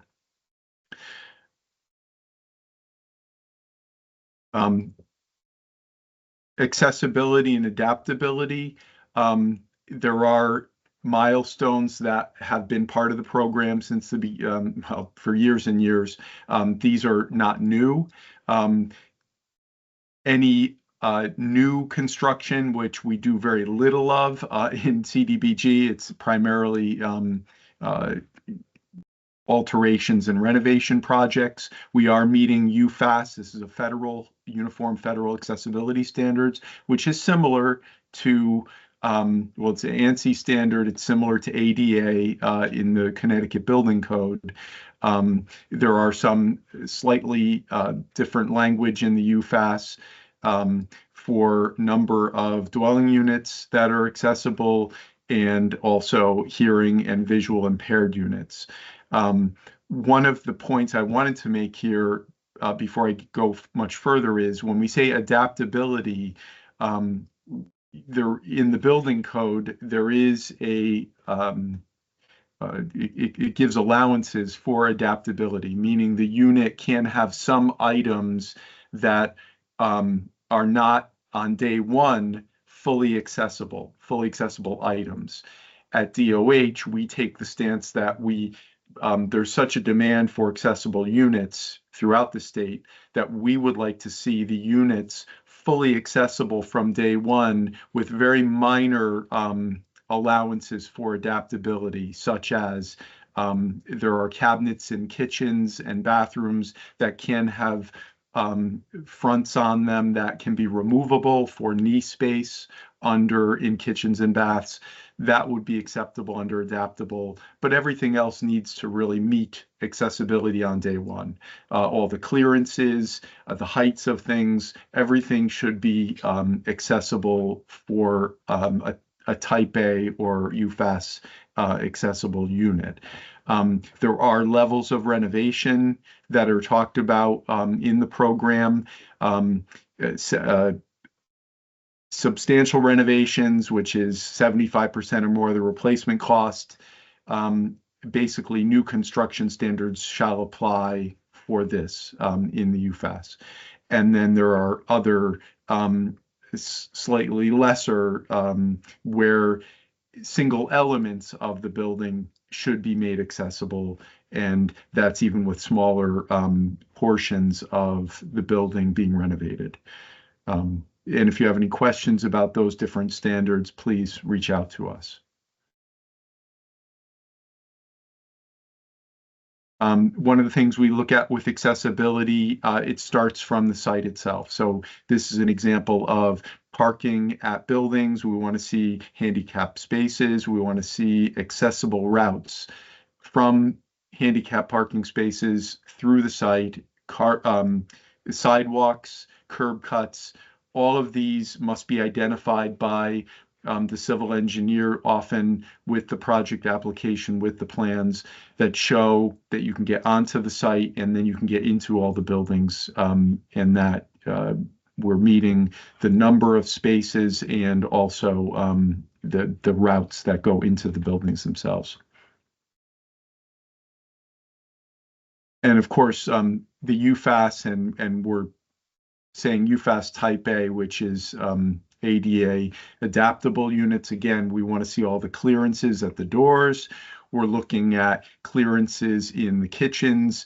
Again, knee space clearance is required. We will accept fronts on these initially that can be removed easily, but there are reach ranges. They're in the bathrooms. We're looking at the clearances at sinks, toilets, and getting into the showers.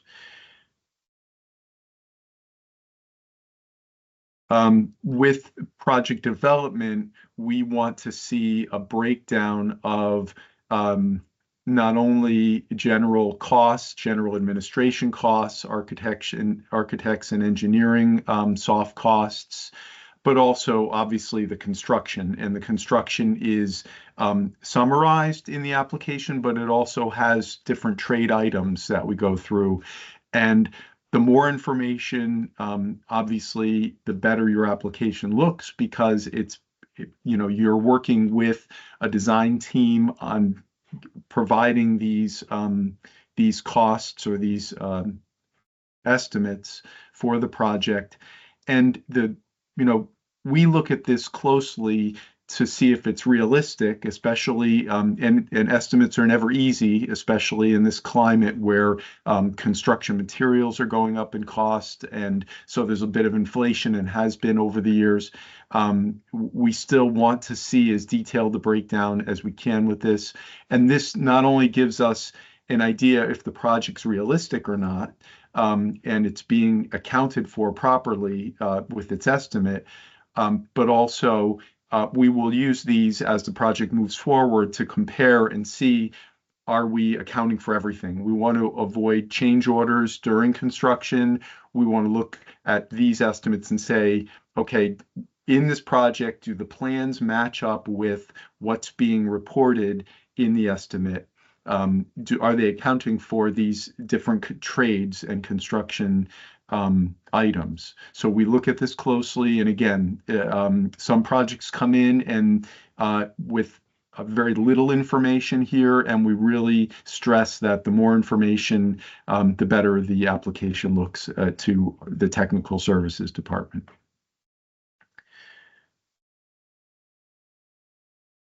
And with that, I will hand over the reins of the presentation to my colleague, Simeon Stevens, to talk about procurement in green building.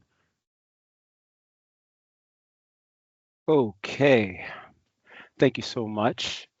Good morning, everybody. My name is Simeon Stevens. I am the architectural design reviewer for the ATS team, and a very high level overview over procurement items and related things of that nature. Basically, what we're looking for in procurement, the items have to be, well, the documents have to be competitive. Essentially, what you're doing is you don't want to create a monopoly. You don't want to have, you want to make sure that the project is bid competitively open, and making sure that at least we have at least 3 contractors looking into the project.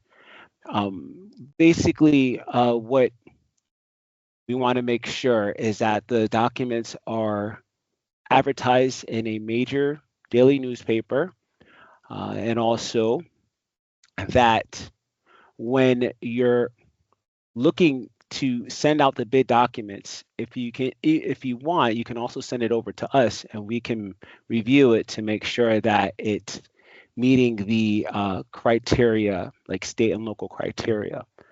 Also, in addition, you want to make sure when you are bidding that the project itself, you clearly label each item that you want the potential contractors to give a price for. I actually had a project the other day. A project manager came to me asking if she should recommend the project go back out for bidding a second time, because the items that were sent over from the final review, a lot of the contractors were bidding incorrect items, or bidding on incorrect things, or they're adding something to the project, or essentially they weren't really clear in their final proposals. So you want to make sure that if you are, you're going out for bidding, that you take account and inventory of everything that the project will need, so that it's a complete bid proposal package that's going to go out for review. All right, and okay, so next.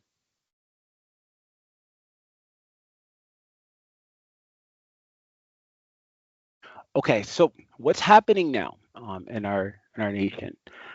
Build America, Buy America. This is now in effect, actually, and essentially what's happening now is you will be required to document and show compliance at the time of purchasing materials and signing contracts. So you definitely want to make sure you let your contractor know, and the contractors, subcontractors, they're aware of what is taking place now in our nation. Some of the items that are impacted here: iron and steel. You also have lumber, composite building materials. These are all items that are impacted.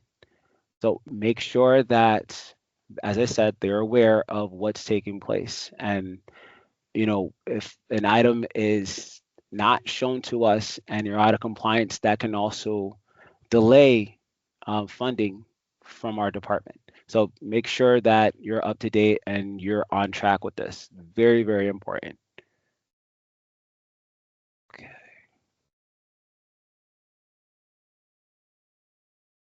Oh, and my apologies. I forgot to mention, the waivers are possible for Build America, Buy America. but that is as you know as needed. So, we'll review if you send us the necessary documents and you're able to prove to us that you would need a waiver for this particular program. Send it out to us, and we'll review it and make sure that that's something that we'll be able to do. All right. Okay, and thank you for that. And switching it back to my colleague Paul to continue with energy and green building.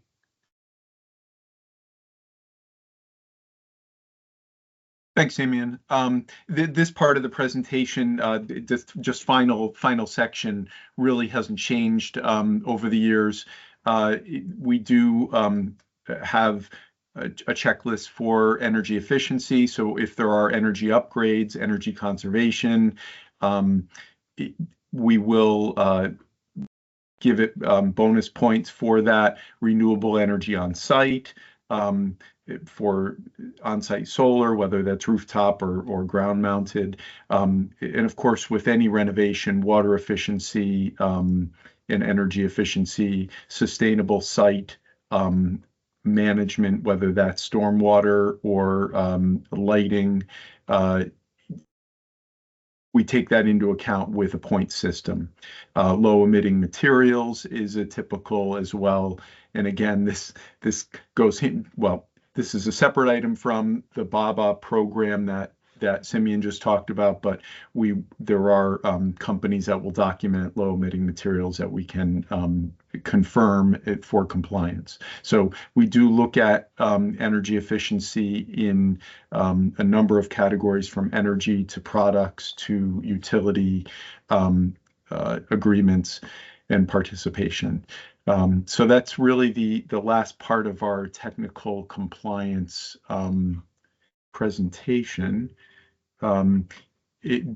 Obviously, we're a little early. If anyone has any questions about any of these items, feel free to put it in the chat or raise your hand, and we'll entertain any questions. Thanks. Thank you, Paul. Thank you, Simeon, for that extremely informative presentation.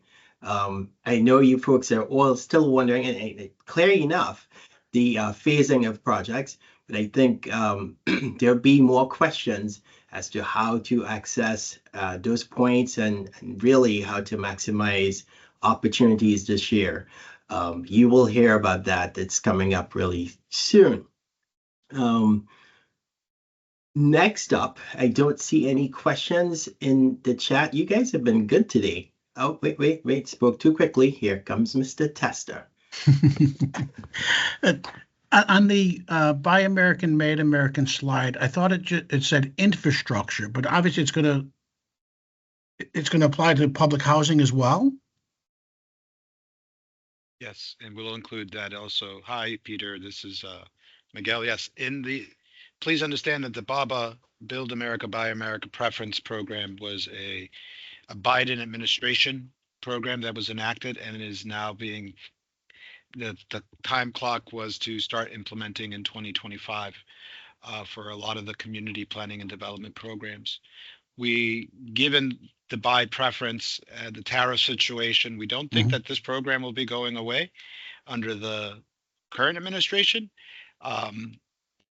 But in the ultimate wisdom of the federal government, infrastructure did spill over into housing.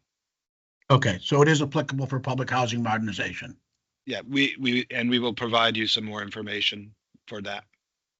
We're hoping to get out of the frequently asked questions. We're also going to provide some additional training based on some information we received from DC earlier in March. So that'll be forthcoming as well. Thank you, Miguel. Thank you, Peter. You're welcome, Peter. Good. Any other questions? Great. Next up, we do have, we like to feature a project that went, in our eyes, pretty well. And Now we would like to share with you the Nathan Hale Terrace project, which is in Wyndham. That's the Wyndham Housing Authority.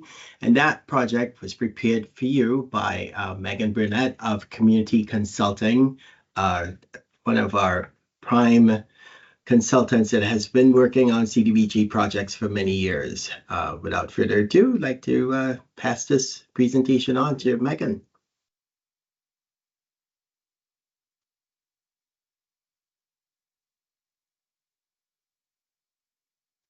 Thank you. My name is Megan Burnett from Community Consulting, and I will be sharing with you today a CDBG funded project at Nathan Hale Terrace, located on West Avenue in Willimantic. The 100-unit complex, owned and operated by the Willimantic Housing Authority, was constructed in 1952 and is comprised of 13 buildings configured in a garden-style arrangement with a mix of 1 to 4 bedroom townhouses. All 150 residents do not exceed 30% of median income, providing a 100% direct benefit to low and moderate income households. This exceeds the 51% LMI Housing National Objective threshold. The project was completed in 3 phases. Public hearings were held twice for each phase to solicit citizen input regarding the scope of the project while being mindful of the capital needs assessment and to provide an update on the progress of the work. The proposed project had an overwhelming amount of support from town residents and council. The environmental review consisted of all required testing, a Phase 1 report, and completing the subject to, not subject to, and exempt worksheets and determinations. The process involved consultation with the town's building official and zoning officer. It was determined there were no unique situations or anticipated problems arising in the development of the project and that there would be no special conditions or requirements imposed by the town. Relocation was also not required for this project. Sources of funding for this project included 2018, 2019, and 2020 CDBG Small Cities, a financial contribution from the Housing Authority. The town contributed program income funds as well as waived permit fees, and incentives were given from Eversource. The total project cost to complete all 3 phases was just over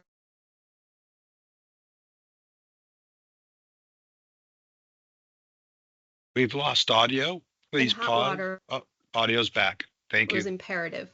The existing units were in constant need of repair, which led to the loss of heat and hot water for the residents for extended periods of time. All corresponding pipes, fans, pumps, controls, and covers were also replaced throughout the complex, as well as additional insulation added. The construction period for Phase 1 was 3 months, ending just before the heating season began. Due to the extensive renovations needed throughout the complex, the exterior improvements were completed in Phases 2 and 3 of the project, utilizing funding from 2019 and 2020 CDBG.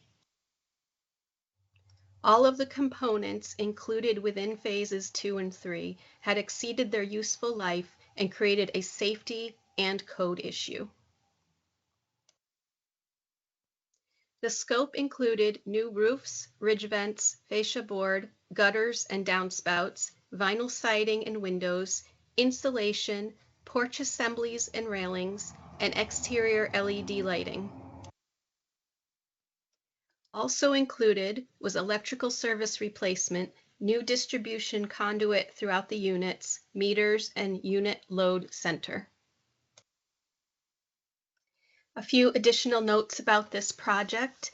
The first being that shovel-ready drawings and specifications for the proposed work were submitted with each grant application, which meant each phase was ready to go out to bid as soon as funding was available through the grants.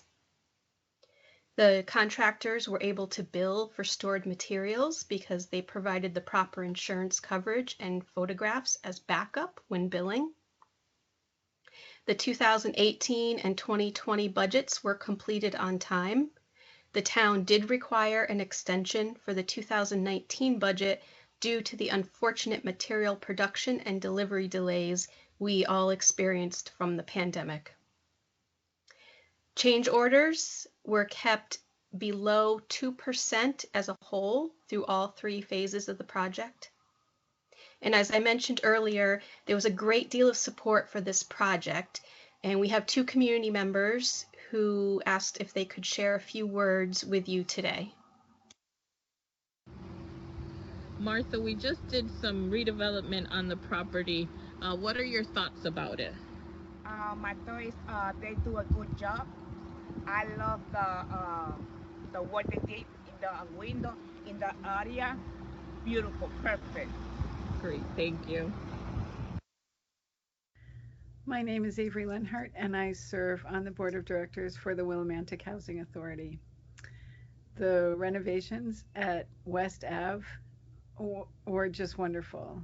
There's new roofing, new siding, new windows, railings for the porches. The tenants are happy, we're happy, it looks beautiful, and it's a wonderful help for our community.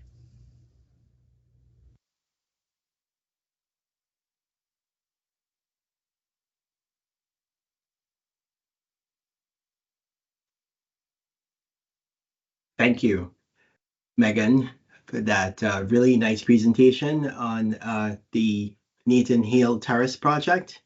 Does anyone have any questions for Megan on this project, about this?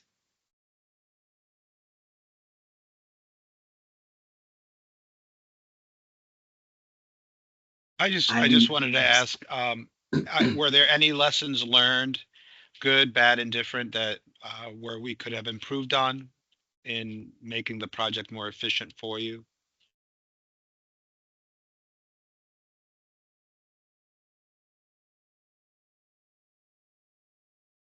All right, we'll do that as a frequently asked question.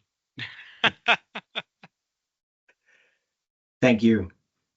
Next up, I know you all have been waiting for this segment, and it is entitled How to Complete the Application for 2025.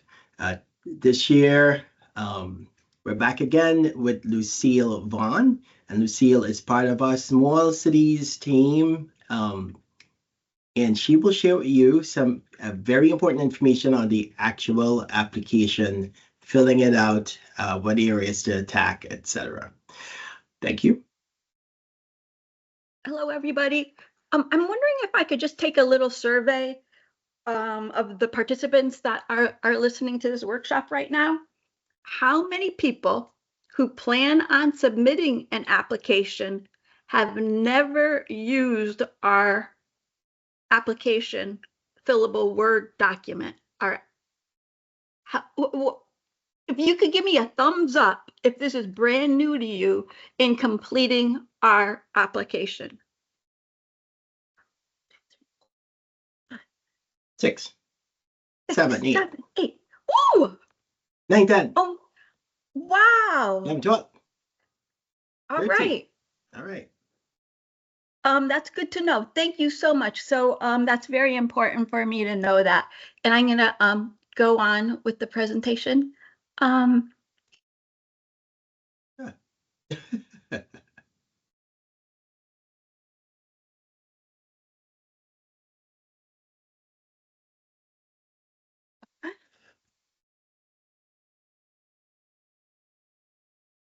Lucille, we lost you. Oh, Hey. I'm sorry.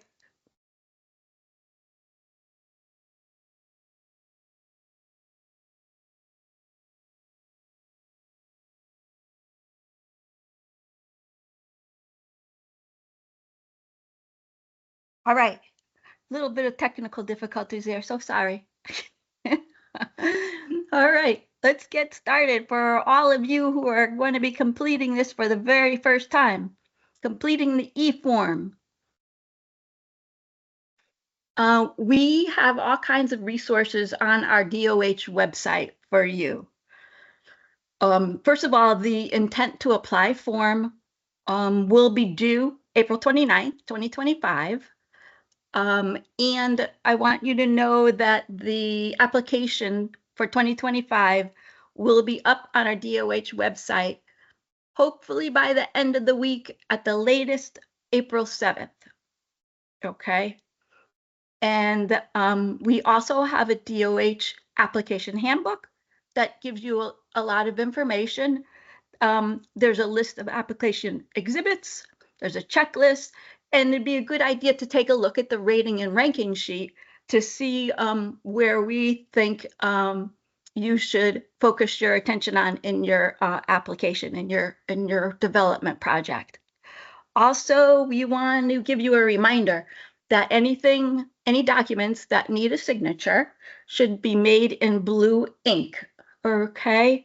And if you can, please, when you submit the documents, when you scan them through the scanner, can you make sure that they're all facing the same way? It just makes it a lot easier for us, and we would just appreciate that.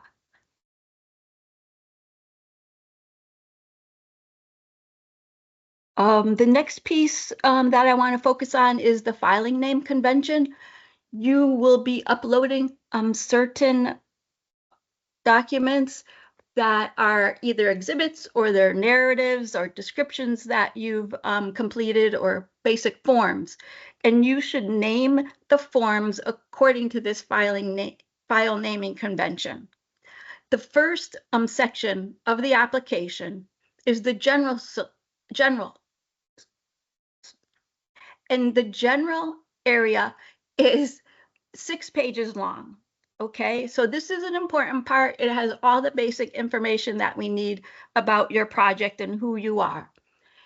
The file naming convention for the general begins with 3 zeros, 0.0, the name of your town, and then the initials of what this document actually is. So we use SCAPP for the small cities application, and so on down the line. And then the next section after the general is your project description.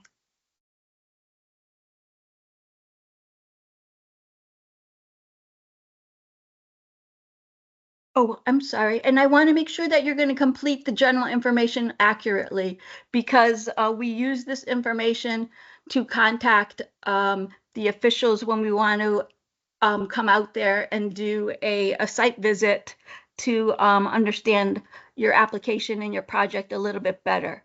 So it's great if there's a change in any of your officials during the part when after you submit the application and before we make the award, please let us know. You can send us an email, let us know that there's been a change in one of the officials in your town.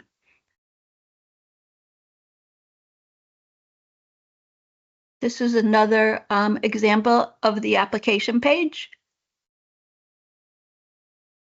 And here is a section on citizenship participation. In this area, we want to make sure that you all submit the right forms. So we're looking for certified minutes to the public hearing. We're looking for advertisements that have an affidavit so that we know that the advertisement was in the paper when it was supposed to be. And we want to take a look at the meeting minutes.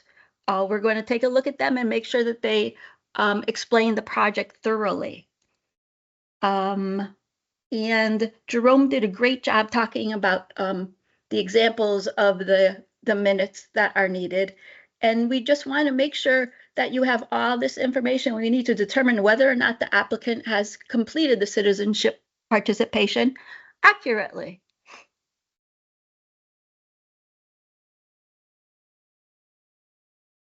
The next section, we're looking for information on beneficiary info. We would like to see this in a Excel spreadsheet, but the chart is here in the e-file application. We're looking for your basic demographics, totals and percentages of the people you serve by race and by gender. Oh, I take that back. It's just by race. And handicapped, elderly people, and female head of household, and the number and percent that are low to moderate income. And this will be an Excel spreadsheet that you'll see in the exhibits list. All right, now we're getting to the meat of the application, the project description. This is a main piece of your application. We want to understand if this is a phased project, if you're going to be doing this with CHFA money, let us know right away in this project description. You have 1,000 words to use in this section. We want to know what's the nature of the project, who it's designed to benefit, what is the impact of the problem on the low, moderate income persons. So if you're doing a renovation and you're putting in new windows that are energy efficient, that's great. But we want to hear how, like, what in the description. Please let us know how this will make a difference to the residents. Okay, and describing the energy efficiency improvements that you're making.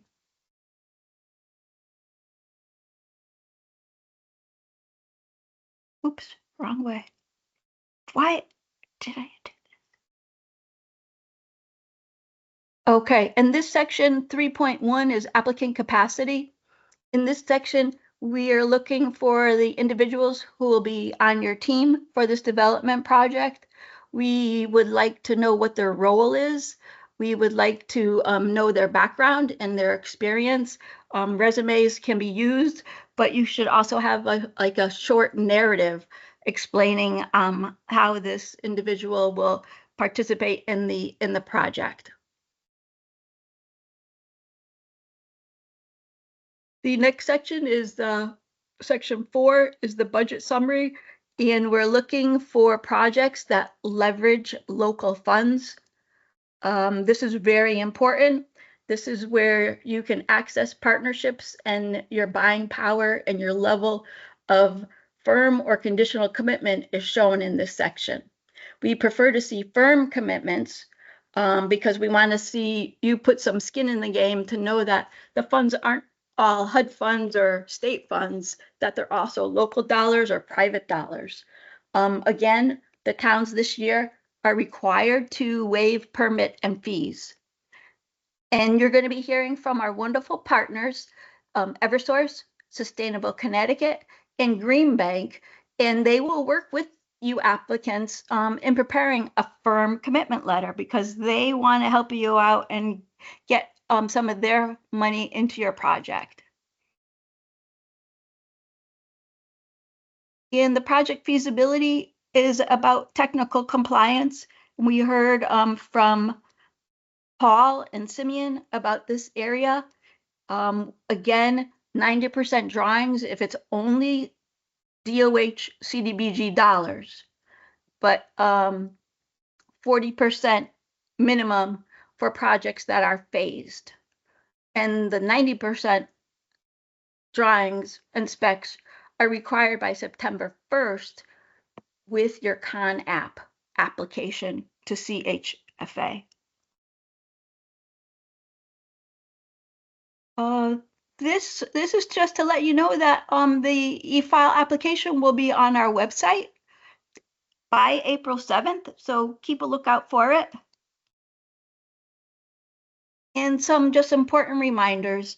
Before you submit the application, please review it and make sure, if you're doing an application for a couple different towns, to make sure the name of the right town is in the right application. Review and make sure that you have all the exhibits for your application. And the naming convention, this is really important for us. You probably think it's silly, but we get so many applications and there's so many pages that we have to review. It really helps us to know the name of the document that we're looking at before we open it. So again, put your town in the naming convention. And also, it's a great idea to look at the rating and ranking sheet to see how we score. And we spend a lot of time on the rating and ranking sheet. Wet signatures are supposed to be done in blue ink. And I know that your application process will be a team process, a work of art, I'm sure, and you're going to be doing a great job pulling this all together. If you have any questions, please don't hesitate to give us a call. So good luck on your application, and thank you, Dominic. Thank you, Lucille. Couldn't have said it better. Appreciate that. Thanks, guys. And so that was the presentation on the completing the actual e-application. And at this point, I'd like to share with you how to access bonus points to increase your scope of work. Waiting for the slides to hit the deck. Thank you.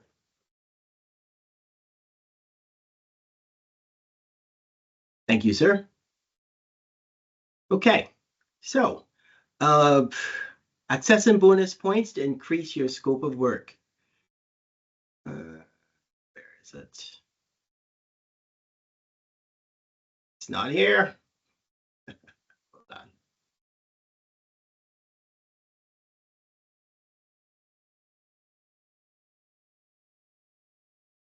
How about next slide? It's not. I don't see it at the bottom.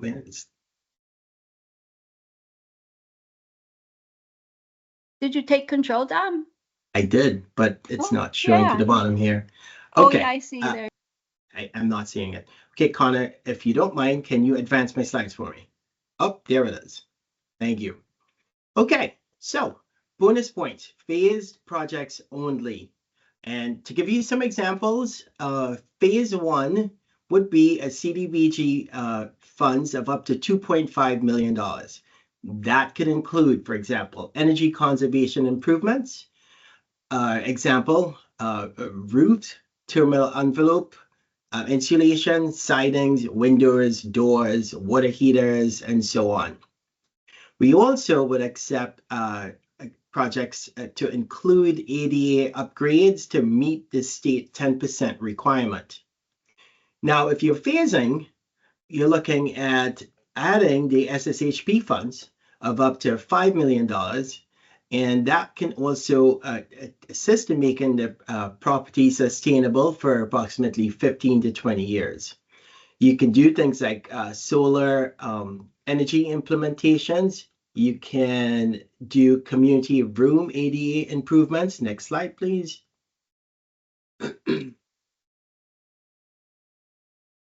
And looking even closer, you may be able to do some of the remaining items, for example, interior renovations and updates. As mentioned with the CDBG only project, not only, I'm sorry, the phase projects, phase one, you can potentially split the project to, for example, just deal with exterior / energy improvements, energy efficiency improvements, and you can also attack something like the ADA upgrade to 10% minimum. But if you're doing the phased, as mentioned, we're looking at all the other elements of it. So we went from $2.5 million project to potentially $7.5 million.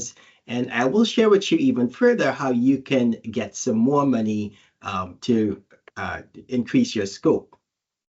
So you're looking at also generators, maybe, whoops, something just went wrong here. Thank you. Generators, whole campus, refrigeration, heating, cooling, with a minimum of 3 powered outlets per unit. We're also looking at possibly, and again, these are just examples of what you can do with the additional sums of money. Life safety systems, example, call for aid or campus-wide security items. Next slide, please.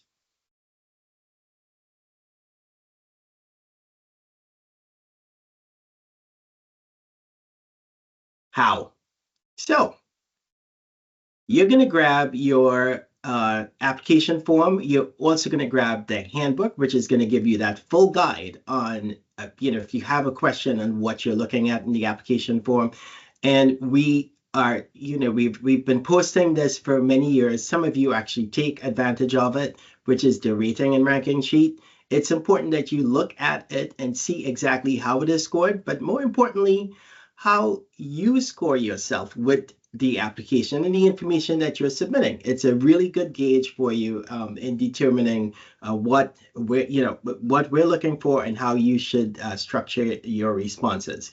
Keep in mind that they really need to be truthful responses, but to answer that question, how? So when you pull that rating and ranking sheet, you're going to look now and see that need and impact is now capping at 137 points. So there are some bonus points in there.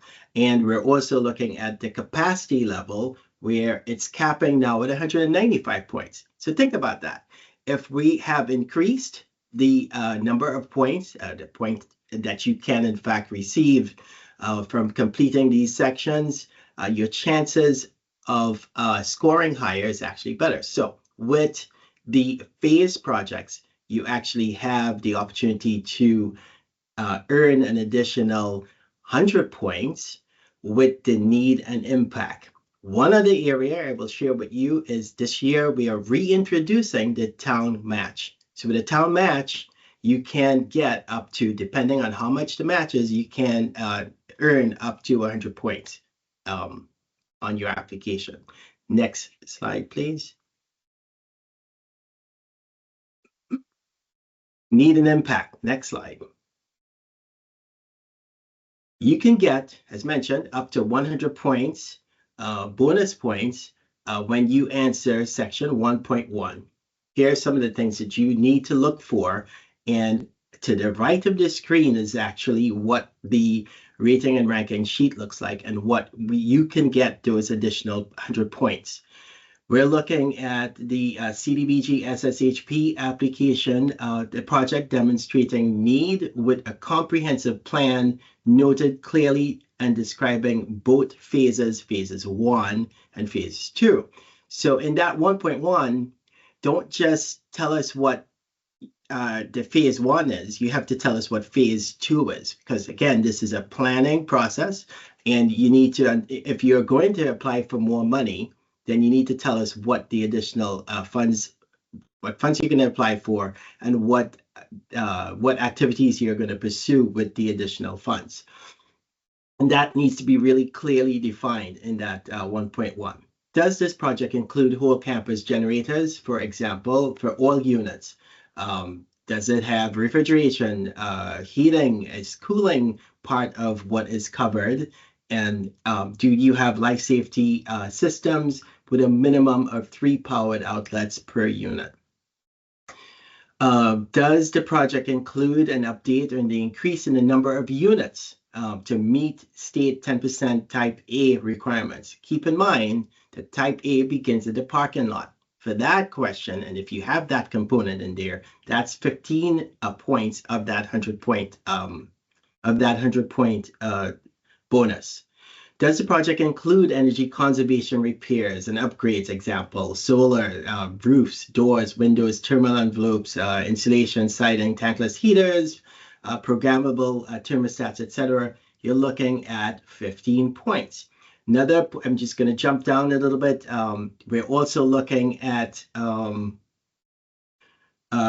improvements to include security emergency system, call to aid, campus-wide video surveillance systems, and other technologies. That is going to get you 3 points towards that 100. Another area that we have included this year is your community center improvements. Does it offer good gathering space for residents for both indoor and outdoor activities, right? Is the outdoor gathering space, is it covered? Then you get some extra points.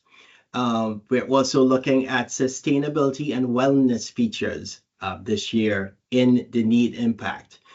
Does the community center feature, for example, raised garden beds, an opportunity for residents to grow food, maybe even pollinating gardens, composting, or and or recycling. The other area would be, does the community center offer adult learning? Community center within the housing authorities I'm talking about, just for your information. Does it facilitate, for example, any kind of classes, games, reading programs to facilitate interactions with the surrounding neighborhoods? Now, those are really important elements.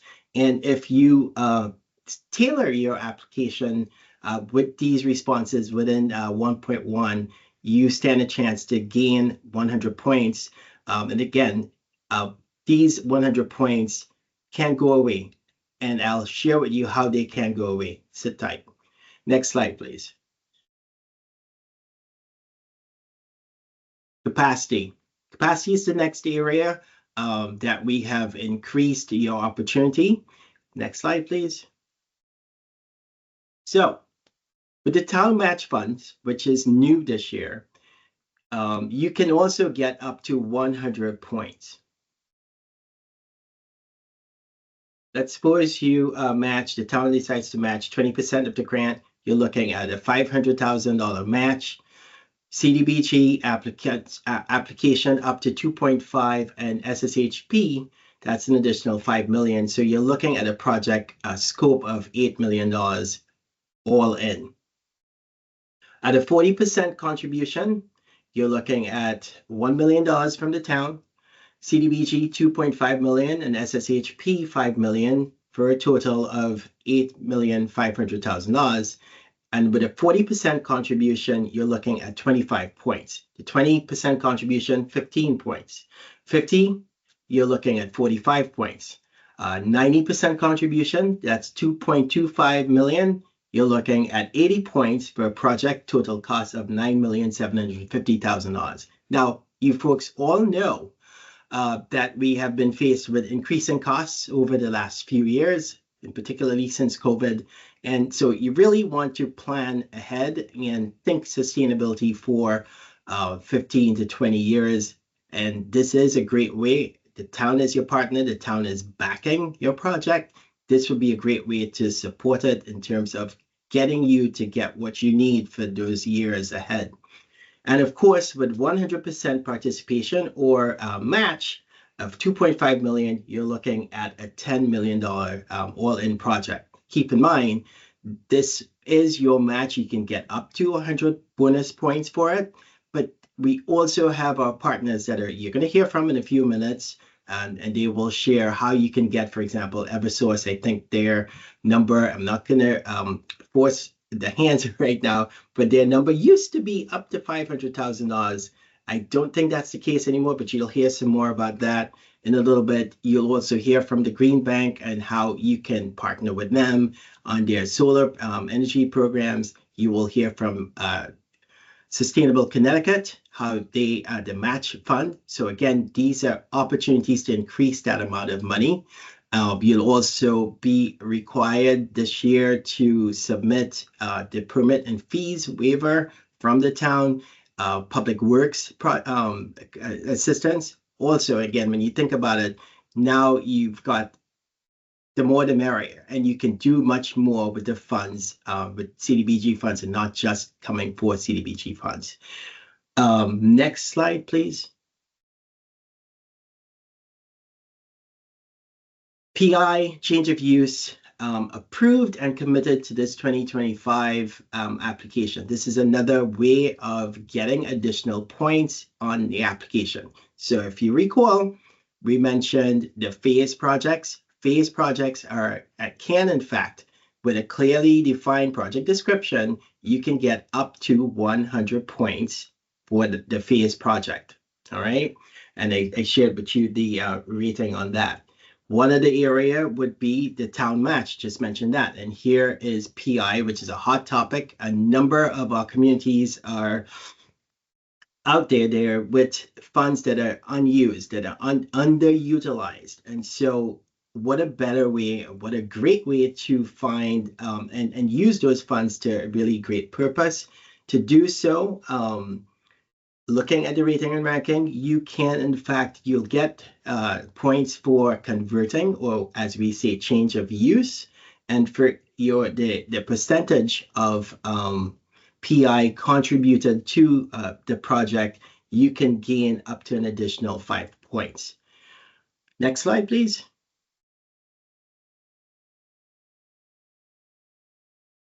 This year, we're looking at also in the capacity area, we are looking at staff capacity, and we are rewarding good behavior. So you can earn up to 15 points for members of the application team who have experience with CDBG program and have had an excellent performance on open closed grants, timely and accurate reporting, no citizen complaints, and effective timely resolutions with regards to any monitoring findings and or concerns in the last 5 years. On the other hand, you can lose 15 points for members of the application team that lack experience with the CDBG program or have experience but have had significant performance problems on open, closed grants, or closed grants, untimely, inaccurate reporting, 4 or more citizen complaints, issues with complaint resolutions, and repeated or prolonged monitoring findings and or concerns within the last 5 years. So again, you can either gain 15 points or depending on how bad you fall on the scale, you can lose 15 points. Next slide, please.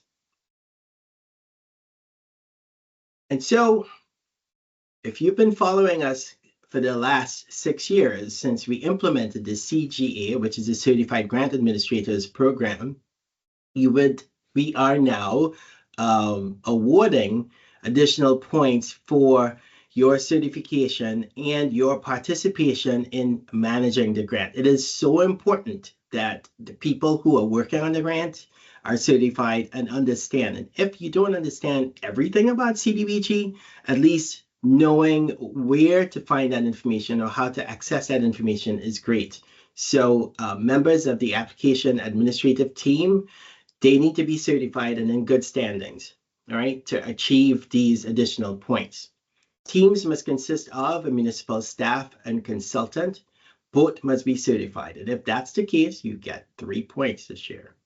1 point for each additional member with a current CGA certificate and good standing to a maximum of 3 points. So you're looking at a 6 point if, depending on your staffing, you can gain 6 points on your application stack. Next slide, please. Further example, 1 consultant, just so you understand where the system is going. 1 consultant and 1 municipal staff, you get 3 points. Each additional certified staff person, you get 1 point up to 3. So that's again mentioning what you can get there is like a 6 point difference. Another area would be 1 CGA as a municipal staff with no consultant, 0 points. A consultant with 0 municipal staff certified, -5. Multiple staff with no consultant, 1.5 points. Just to give you an idea of why it's been 6 years and we are definitely implementing the certification so that everyone understands the importance, not just the importance, but how to work with the grant because these are very, very intricate funds, great for communities, but we also want to make sure that you guys understand what you're doing and the importance of it. Next slide, please. As mentioned earlier, bonus points for phase projects or even CDBG projects, you can in fact obtain the bonus points. The bonus points for CDBG only would be in the capacity area, but for the need and impact, that's the phase project. That's phase 1 and phase 2. If you're doing a phase project, you must submit your CDBG phase 1 application to DOH on or before June 7th. In the project description, Exhibit 1.1, I'm saying this again because I want to make sure that you guys hear and understand what we're looking for. You need to fully describe both phases. We will accept, as Paul mentioned, 40% drawings and specs, but you must complete the CONAP and submit it to CHFA no later than September 1st, 2025 with your 90%. Failure to submit the 90%. Now, if you told us that you're doing a phase project and we're anticipating that you're going, keep in mind, we've started the review. We anticipated that you are going to submit your 90% by September 1st. And failure, you change your mind. No, we're not going to do this anymore. So failure to submit that 90% drawings and specs by September 1st, you will automatically lose those 100 points that you gained in the needs and impact. Those points go away. So technically, you're back to the bottom of the list. In fact, application disqualified because you're misleading. And so you can come back next year with a complete application, complete scope, and ready to run, rock and roll. Next slide, please.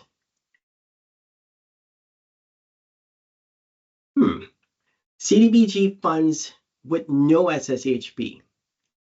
Again, we still encourage these types of applications. We prefer that you look at the larger scale project with the phased approach, and that way, as I mentioned, you can get up to $10 million. CDBG only, you're looking at 2.5 with additional sources of funds. Additional sources of funds to include the town absorbing permits and fees, PI conversion, Eversource contributions, Sustainable Connecticut, and Green Bank.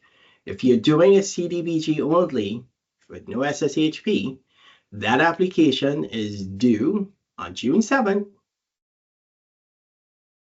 90% drawings and specs. I hope that's clear.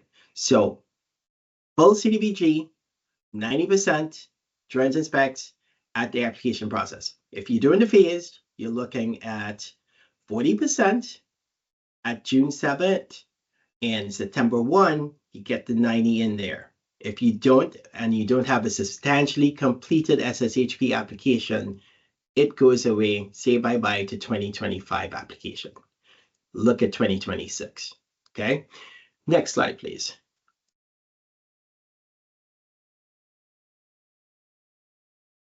The budget. Budget section 4 and feasibility, project feasibility and merit. Let's take a little quick dive into here. Next slide, please. You want to make sure that you tell us, Lucille pointed it out just now in the local leverage area. You want to tell us exactly what these sources of funds are. And we're looking to make sure that they are firm commitments.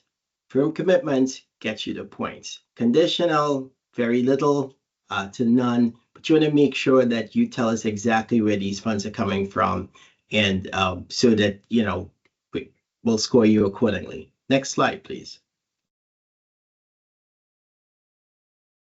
Oh, we're done. So I hope you guys got the main gist of this in terms of understanding how the bonus points are going to work this year. That's as best a synopsis as I can provide. And I hope that you all take the time to apply.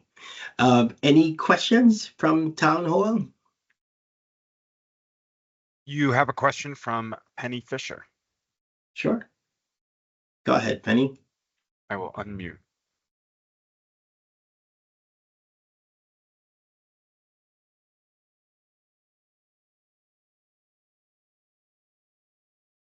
Good afternoon, everybody. I just want to good afternoon. I just wanted to reiterate Dominic's phased project approach. It's super, super, super important if you are going to do a phased project approach that you procure your development team in such a way that you will cover both federal and state funding. We want you to have the same development team for both sources of funding. If you do not procure first state funding, you'll have to re-procure, and that will be a detriment to you as well. So I just wanted to make sure that everyone's well aware that the way you procure is very important for both phases. Thank you. Thank you for that reminder, Penny. Really appreciate that. And again, oh, Helen.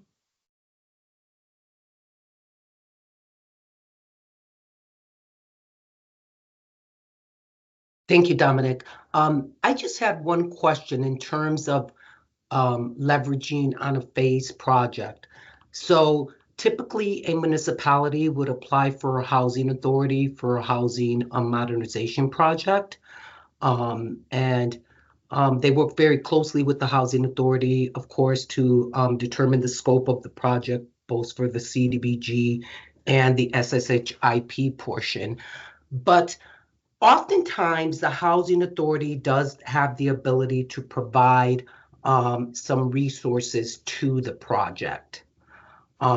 So I was wondering how that would come into play in terms of providing any additional points for the application.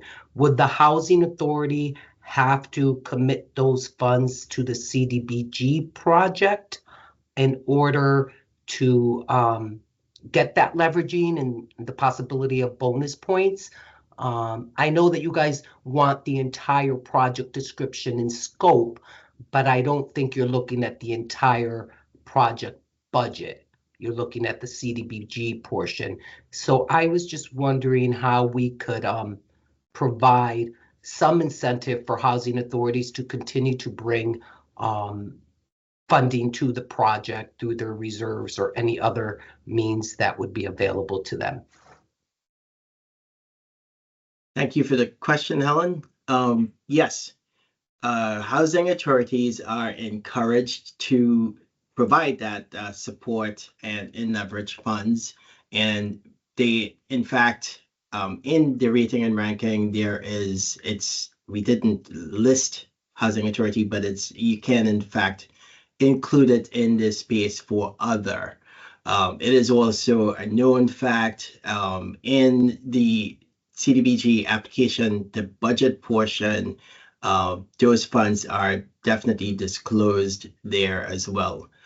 Preference, it's, obviously, we'd like to see the funds utilized. In some cases, those funds are used to procure the services of the architectural and engineering team. So very early on.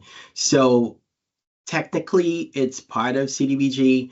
If it were, or if the funds were tied to something coming later on, and it's a firm commitment. When I say later on, as in part of the phase part of it, and it's a firm commitment, we certainly accepted that. Again, if it is that the phase project is no longer phased at the time of the deadline, September 1st, all of those points go away.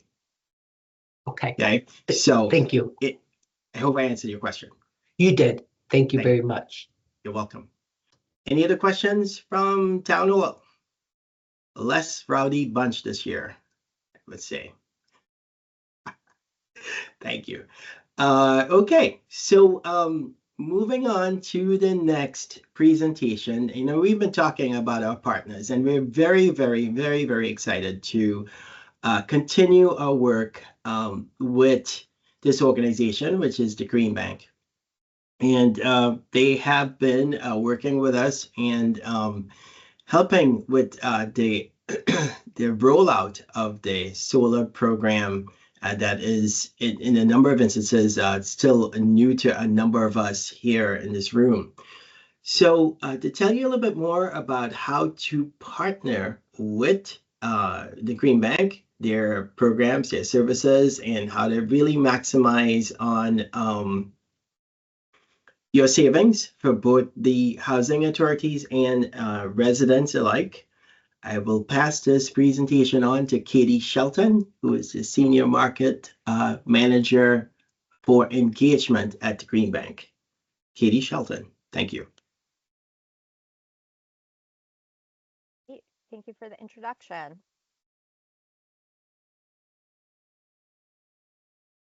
Somebody gonna be pulling up the slides, or should I share? Happy to do it, whatever you prefer. If you can pull them up, that'd be great. Great. Thank you.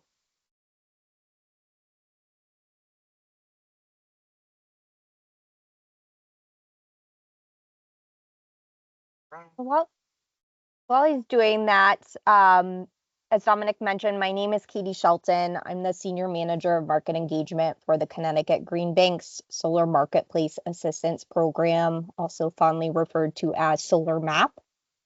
Goal of today's presentation is going to be to provide an overview of a no-cost development pathway for solar and storage on affordable multifamily housing here in the state of Connecticut, and potentially open up a pathway for you to curate your application for CDBG funds to address other projects, so potentially barriers to solar and storage on affordable housing, and or perhaps additional energy efficiency related projects. Next slide, please. So for anybody who's not familiar, the Connecticut Green Bank is a quasi-public state agency in Connecticut, founded in 2011 with the goal of accelerating the green economy here in the state. And we are effectively the nation's first state-level green bank. Next slide, please. As I mentioned, I work for a program at the Green Bank called the Solar MAP program, which again stands for Marketplace Assistance Program. By way of a background, the Solar MAP program was created a few years ago after identifying a gap within the marketplace, specifically at the time with municipalities and state agencies. We're receiving a lot of feedback that there was interest in developing solar and storage projects for their facilities, but they didn't have the time and or staff resources to dedicate towards such evaluations. And on top of that, really weren't sure where to start in terms of the development process or who to trust within the marketplace. So the Solar MAP program was created really to fill that gap within the marketplace by providing no-cost technical assistance and project development support. To date, we've completed over 60 state and municipal agency projects. And again, that's solar and storage. And due to a recent change at the state level for incentives specific to solar on affordable multifamily housing, we've recently expanded our Solar MAP program as of January of last year to also focus on and support affordable multifamily housing in the state of Connecticut. Next slide, please. So as a broad overview, the Solar MAP program really aims to work with a site owner from the point of an initial discussion and specifying a project for their facility, all the way through construction and installation of a solar and storage project. Our assessments are really kind of a 4-part process where we'll start with initial site analysis.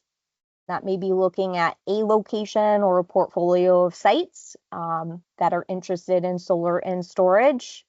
Typically starts with a desktop review where we're looking at aerials of the site.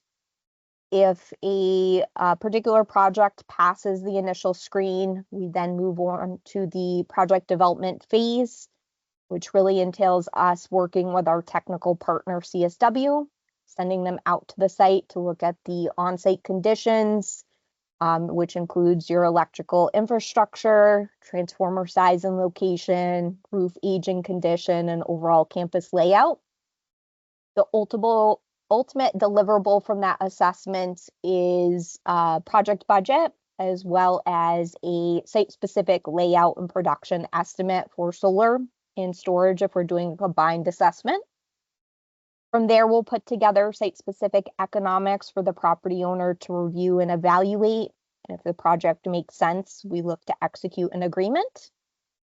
And then the last and key part of our process is that we do run a competitive solicitation for contractor selection, where we will pool a portfolio of like projects together and put it out to competitive bid. Benefit there is that we gain economies of scale in developing a portfolio of projects together. We really handle the process start to finish, all the way through construction and installation of the solar and storage project. Next slide, please.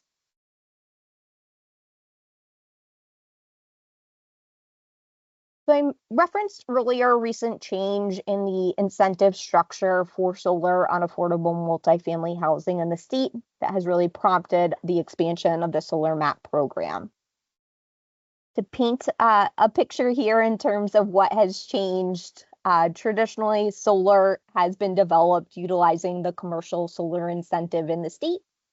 Used to be called the LREC-ZREC program, and then about 3 years ago transitioned over to a program called the Non-Residential Renewable Energy Solutions Program, or NRES. That served a purpose, but there were a number of pitfalls specifically to affordable housing solar developments, namely that it typically limited project development to tying in behind a common area meter for a facility only. The downfall of that is that the financial benefit wasn't trickling down to the residents, i.e. those who really needed the financial benefit the most. In addition to that, the commercial incentive program is competitive in nature with a limited pool of funding that's allocated on an annual basis. What we were seeing is that projects wound up having to submit in multiple bidding cycles before they ultimately secured a utility contract, which really elongated the process and created a pretty frustrating development atmosphere, if you will. So most recently, what has happened is the incentive structure has shifted from that commercial bucket over to the residential solar incentive program. It's called the RRES program, which stands for Residential Renewable Energy Solutions Program. Kind of a mouthful, but the benefit here in transitioning the incentive program over to that residential program is that we're now able to design one project to benefit both the site owner and residents alike. There's no cap on the number of applications that will be reviewed and accepted on an annual basis. And in addition to that, the value of the contract is substantially more lucrative. It's almost double what it was in the commercial incentive program. For year 2025, the RRES tariff value for affordable housing is just over 37 cents per kilowatt hour, compared to a max of about 20 cents a kilowatt hour in the previous commercial incentive program. Next slide, please. So because they have enhanced the incentives that are available for solar on affordable multifamily housing, it is now a requirement of participating in the program that the residents of a facility receive a financial benefit. For sites that are individually metered and have tenant-paid electric bills, it's a pretty simple process where the utility companies, both Eversource and UI, will virtually allocate a monetary credit to each of the residents' utility bills, and that's equal to 20% of the tariff value that is equally split amongst the units on site. Next slide, please. For sites that may be master metered and or that are individually metered but have site owner paid utilities, the tenant benefit is handled a little bit differently because there's no direct relationship between the utility company and the residents on site because they're not paying their own utilities. The property owner will actually receive the tenant's portion of the tariff for the state level incentive to make an eligible upgrade to the facility. By improving the living conditions, the residents are therefore receiving a benefit by having solar installed on site. Calculation for master meter properties is a little bit differently, where it is the net present value of 25% of the tariff that is pulled out for an eligible upgrade to the facility. You'll see here on the screen that there's a list of immediate measures that we would anticipate would be completed within 6 months of the system receiving commercial operation. And then there are ongoing measures, which are activities that we would anticipate that you would complete over an extended period of time. It may take you a while to fully expend the total dollar value that's required under this particular contract. Next slide, please. As a high-level overview through the Solar Map program, typically we are utilizing a lease structure for project development. When I say lease, it's probably a poor descriptor because most folks think of an equipment lease or a car lease where you're paying a fee to utilize the equipment, and that is not the case with our program. Our lease structure is a no-cost development solution where Green Bank would serve as the third-party system owner. We bear all of the development expenses associated with the project, and then we simply share in the revenue that the project generates with the site owner as well as the residents of the facility. And just as a reminder from the slides that we just reviewed, the tenant benefit is either going to come in the form of an on-bill monetary credit on their utility bill or by the property owner receiving funds to make an eligible improvement to the facility. Because this is structured as a third-party ownership option where Green Bank owns the system, we are also responsible for all of the ongoing operations and maintenance expenses associated with the system throughout the contract term. Next slide, please. I mentioned solar as a development option, but where it makes sense, we will look to also evaluate battery storage as a potential development option, where the complete project would be solar and battery storage being installed on site. The benefit of battery storage here is a clean energy solution to provide resiliency in the event of a power outage. In addition to that, for sites that have demand charges on their utility bill, it would also serve to provide demand savings to increase the financial benefit to the site owner. Next slide, please. As with the solar solution that we just described, there's no cost for the technical assistance and project development support to have battery storage installed on site.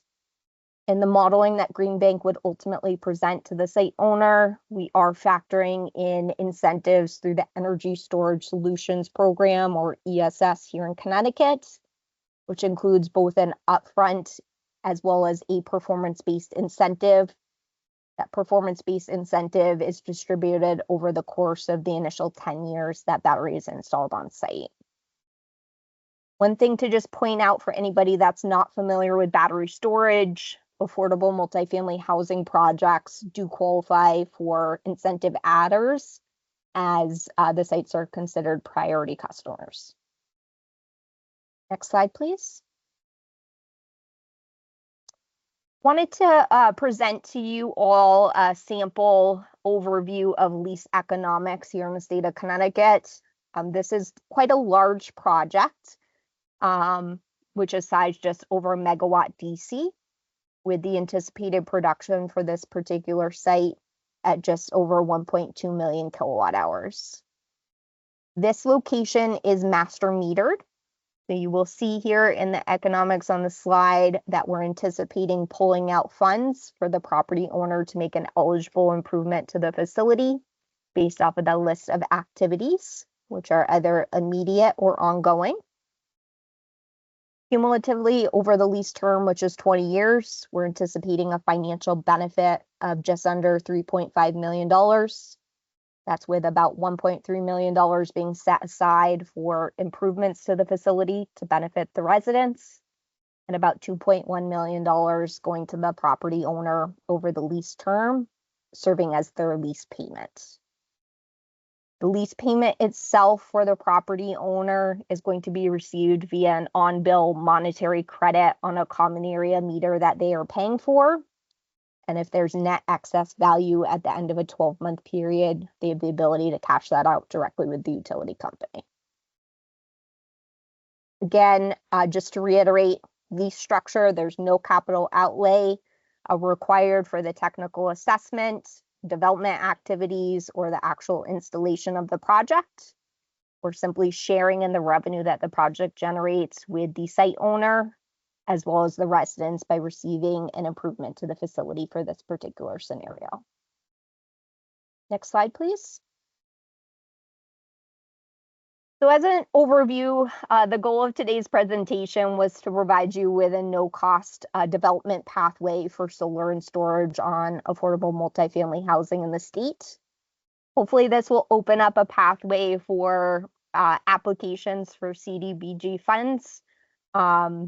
We are including a few potential options here, but our thought process is potential avenues to use funds to address barriers to solar and storage on affordable housing. So things like roof restoration or replacement prior to solar being installed, structural upgrades, interconnection costs or electrical upgrades, as well as addressing administrative burdens.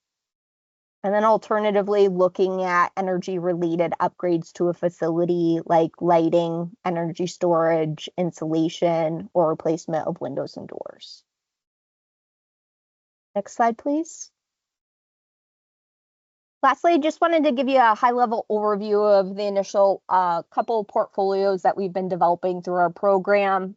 In the round one portfolio, which just recently went out to competitive RFP, we're in the process of selecting contractors to build out this portfolio currently.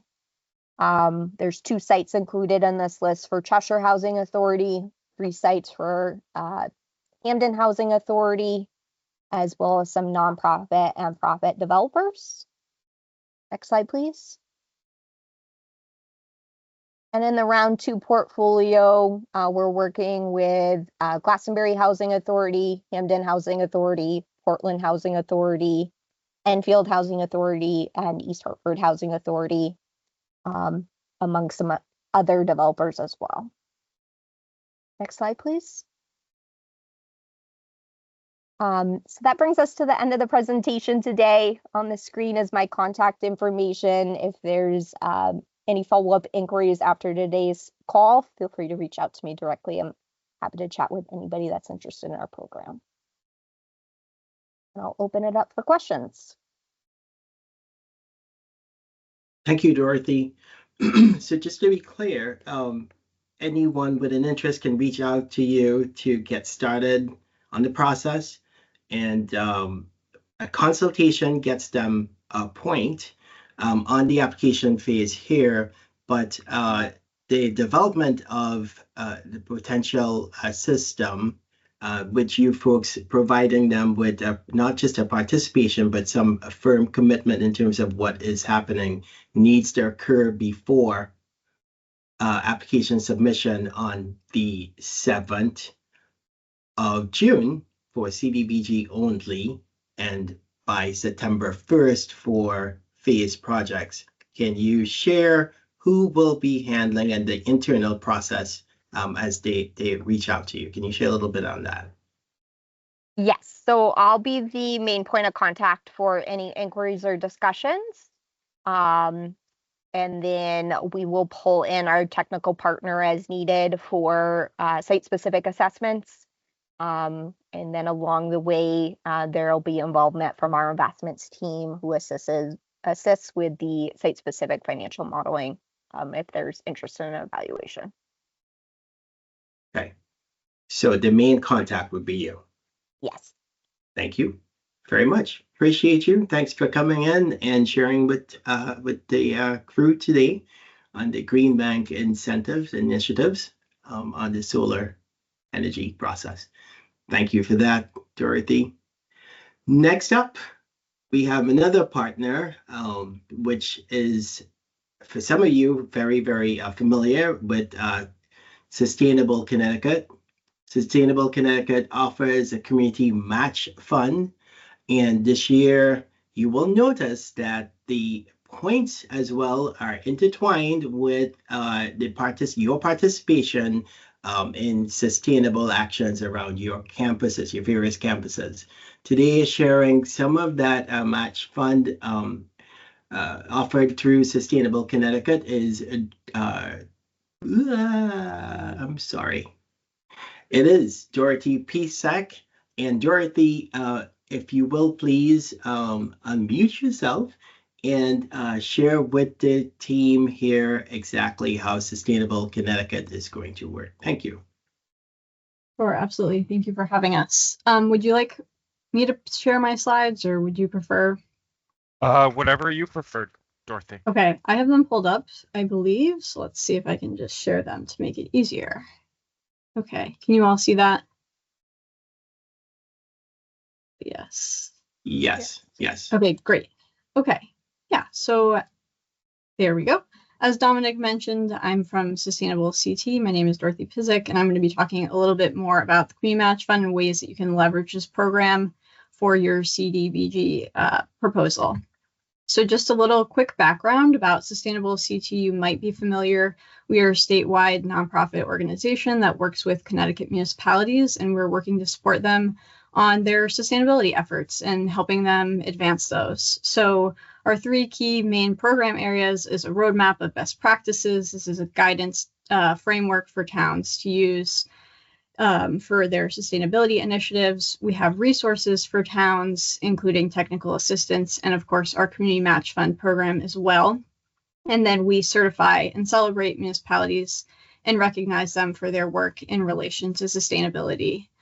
Some fast facts: we have 138 registered towns in our program out of the state's 169. So it's likely that you're tuning in today from a registered town. Of those registered towns, 62 are currently certified, and through our program, we've documented over 4,700 sustainability actions. And really, the intention of the program is to encourage strong civic engagement in municipal processes and overall just create sustainable, connected, inclusive, and resilient communities. But really what we're here to talk about today is the Community Match Fund. The Community Match Fund can be a really valuable way for you all to leverage resident participation and feedback, not only into sustainability projects at your facility, but also, again, in benefit of your CDBG application. So the Community Match Fund program is a crowdfunding grant matching program. So the program is intended to be a low barrier, easy, accessible grant program. So we don't have any formal deadlines, although I will share some deadlines that will be important for your grant proposals. But generally speaking, we don't have any deadlines or formal application process. The program is really based in, again, community feedback, connection. We don't have any grant writing process. You connect and talk with us about your project idea, and we help work with you. So I mentioned it's a crowdfunding grant matching program. So we work with a partner platform called Patronicity, patronicity.com, and they sort of facilitate the crowdfunding component of the project. And then we match whatever you raise towards your project dollar to dollar, up to $7,500 for most projects. We do match up to $15,000 for projects that relate to climate and greenhouse gas reduction projects. Although we do have a few more, we have stricter eligibility requirements for that fund, just for your information. So these projects are, half of the money is crowdfunded, again, up to $7,500, and then we match that. So projects totaling $15,000, or for projects that relate to climate and green energy, those projects, $15,000 is crowdfunded. We match up to $15,000 up for projects totaling $30,000. And so the crowdfunding campaigns are typically up for 30 to 60 days. We always encourage folks to do the full 60 days. It's the sweet spot for crowdfunding. And through this program, since 2019, in partnership again with all of the individual donors who have donated to these projects, we've invested over $4.4 million in over 360 projects across the state. So really the important, what's really unique and effective about the Community Match Fund is that the crowdfunding offers an opportunity to sort of connect with the people in your community and have them learn about your project and donate to your project, but also really what the intention of the Community Match Fund is to be community-led projects. So this model is really effective in engaging the residents that live at your housing authorities, and talk to them about what are they interested in seeing happening there. And sort of this can be a way of funding these smaller projects that build community engagement, a sense of community within the residents, and also offer an additional service and improve their lives, while also strengthening your application for the for the CDBG process. So one thing I haven't mentioned is that when I talk about sustainability, I really am talking about that term very, very broadly. So we don't just think of things like well-stewarded lands and natural resources, but we're also thinking about things like inclusive and equitable communities, resilient local economies, arts and culture, transportation modalities, renewable energy, of course, inclusive engagement, communication, outreach, education, strategic materials management, things like composting or recycling, optimal health and wellness opportunities. So this is things like community gardens or outdoor access or things along that, farmers markets, things that improve people's access to different health opportunities. And then, of course, we're also encouraging affordable housing, healthy and efficient, diverse housing, and homelessness prevention. So when I talk about sustainability, that's sort of the framework that we're thinking of. And projects do need to relate in some way to these action categories, but as I said, since it's so broad, generally projects do relate. So I'm going to talk about a bunch of different examples just to give you sort of a sense of the different types of projects that we have supported. So you'll see here the Stonecroft Energy Campaign project. This was actually one that I believe was used.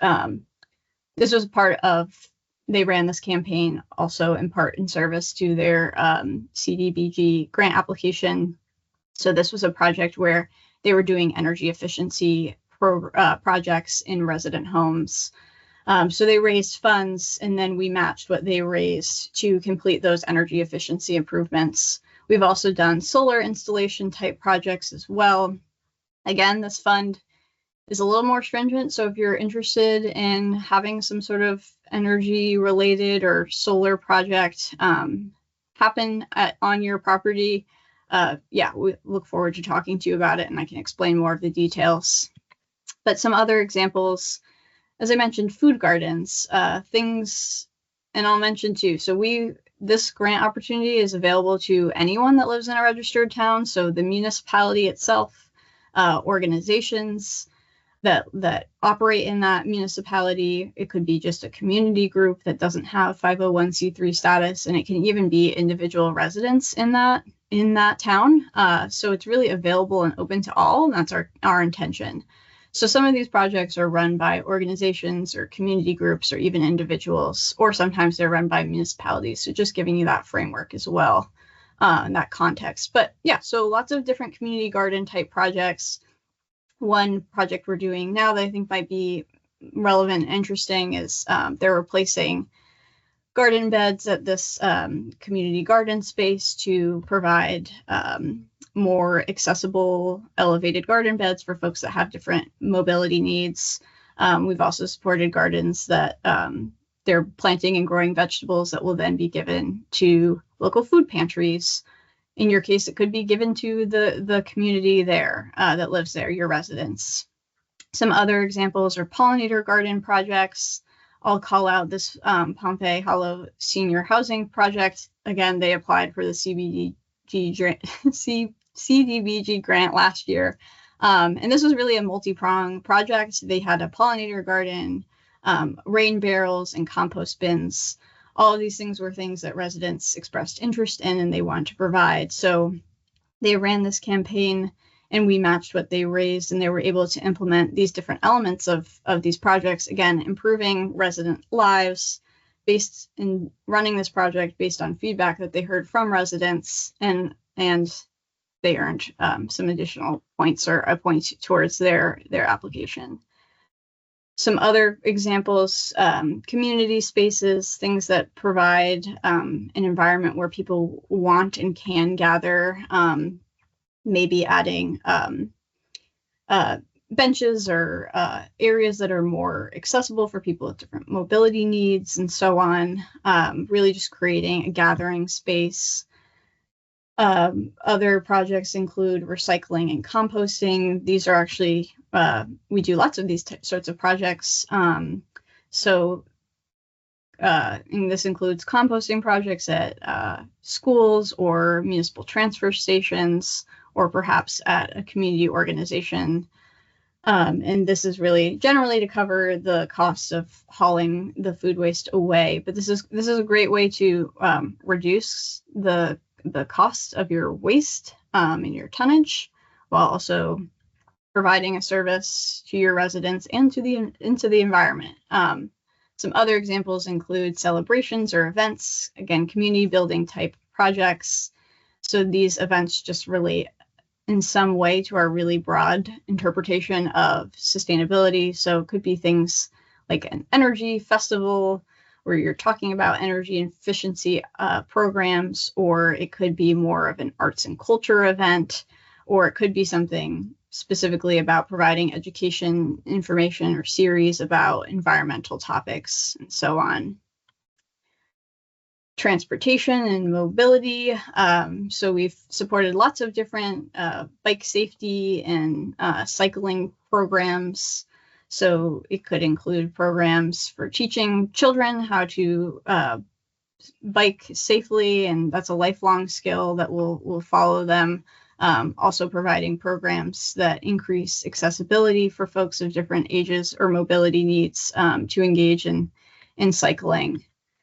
And then, of course, natural area stewardship type projects, things like cleanups or removing invasive species and planting native plants to stabilize a stream. If there's an area on the property that needs some love, this would be another great project. And again, a really great community building a project. You can, not only are you providing a service to the residents and getting everyone together to work on something, but you're, again, connecting with residents throughout the process of crowdfunding. So it can be a really helpful way of connecting a bunch of different people throughout the process.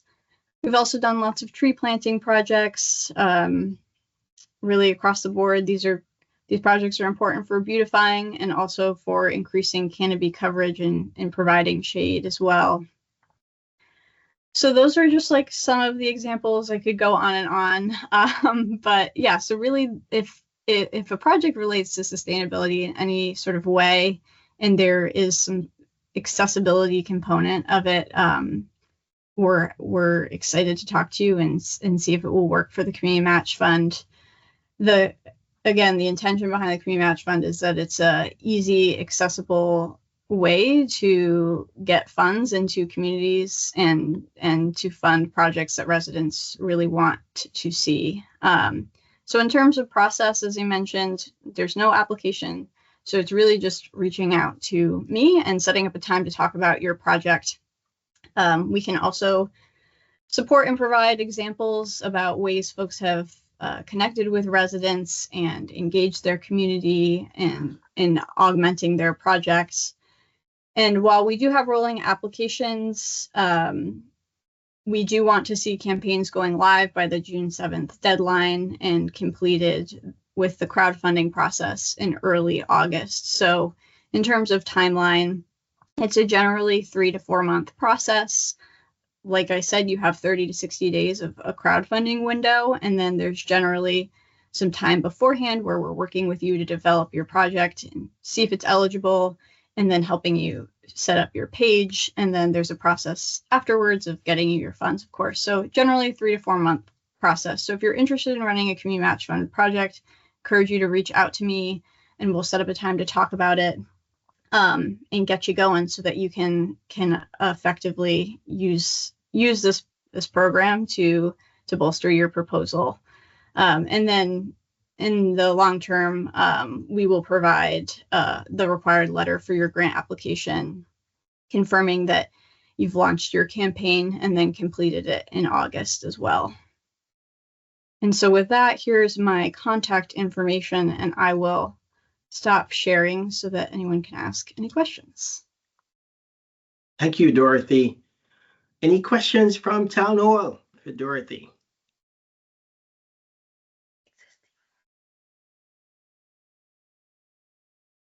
Again, no questions, that's good.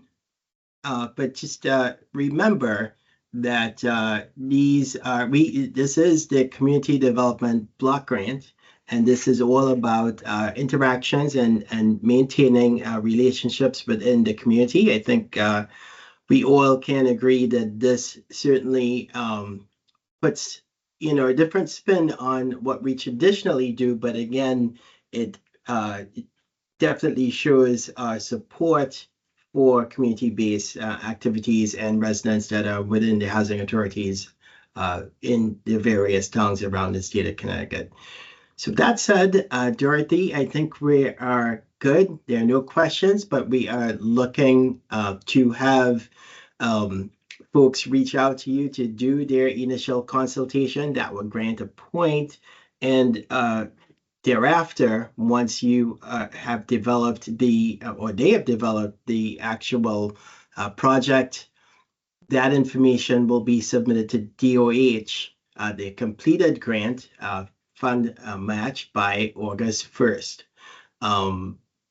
And then we go from there. So that's, I guess, when we talk about two particular types of projects, one phased, and now this one, the phased one is a September 1 deadline, and now Sustainable Connecticut is an August 1st deadline. So we have two deadlines within the application process at this point. Just wanted to share that and make sure everyone is clear on that. Next up, we do have with us Natalia Sitka, and Natalia is with Eversource, and Eversource, one of our longtime partners. Natalia is going to share some updates on the Eversource program, and will help. I know that a number of you have been part of this Eversource process, have shared concerns in terms of getting the actual incentive, and the amounts have changed over the last year or so. So I'm hopeful that this presentation will shed some light on the new incentive plan and how it not just affects, but how it can relatively assist in providing additional resource to our participants.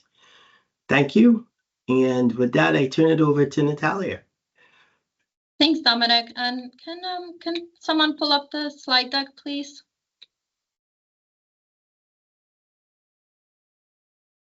Sure, it'll be up shortly. Thank you. So in the meantime, I'll get started here. Good afternoon, and thank you for the speaking opportunity again this year. I'm really up for the challenge here to fly through this slide deck as we wrap up this whole day workshop here. But thanks, Dominic. And my name is Natalia Sudika, Energy Efficiency Supervisor at Eversource. I'm heading up our Connecticut Multifamily Program. Next slide, please. And for those that are unfamiliar, Eversource is actually the local electric and gas utility company. We also extend into Massachusetts and New Hampshire, and in all three states, we help administer our energy efficiency programs. Next slide, please. So this year I will focus on updates to our programs, bearing in mind the time allocation. I'll first discuss the multifamily program for existing properties, which is the one I head up. Then we'll get into residential new construction program, and then wrap up with electric vehicle charging solutions for those that are interested. Next slide, please. So the existing properties with 5 or more dwelling units qualify for our multifamily initiative, which provides incentives or financial incentives for energy savings, as well as funds for technical assistance, which might include some scoping studies and other things that will be helpful to get projects developed and across the finish line for you. Projects All right, so now what? Okay, so I sent it to you, but I'm projects that are retrofit and considered moderate rehab projects would fall under the limits of this program. And our goal is really to help customers address comprehensive whole building solutions. And so we are meeting customers where they are along the project journey. So that is why we operate on an open market basis, and we really work with contractors of your choice, whether it's one general contractor, or maybe there are several subcontractors or subcontractors for a project in place. We'll be happy to work with all of them and really tie it all together. And we'll go into more details as I go through these slides here. So next slide, please. So Dominic actually introduced this pretty well for me. So some changes this year to make it a little bit easier for us in terms of that initial letter of participation and really understanding what our incentives are like.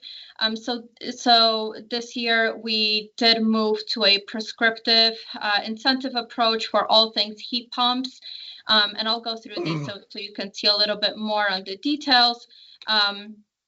But for projects in queue with existing heat pumps from the ARRA time, we heard your concerns. We have bumped up our incentives this year to really help with that. So our program is currently offering $750 for heat pump to heat pump upgrades. And then we do offer an additional $250 adder for the installation of integrated controls.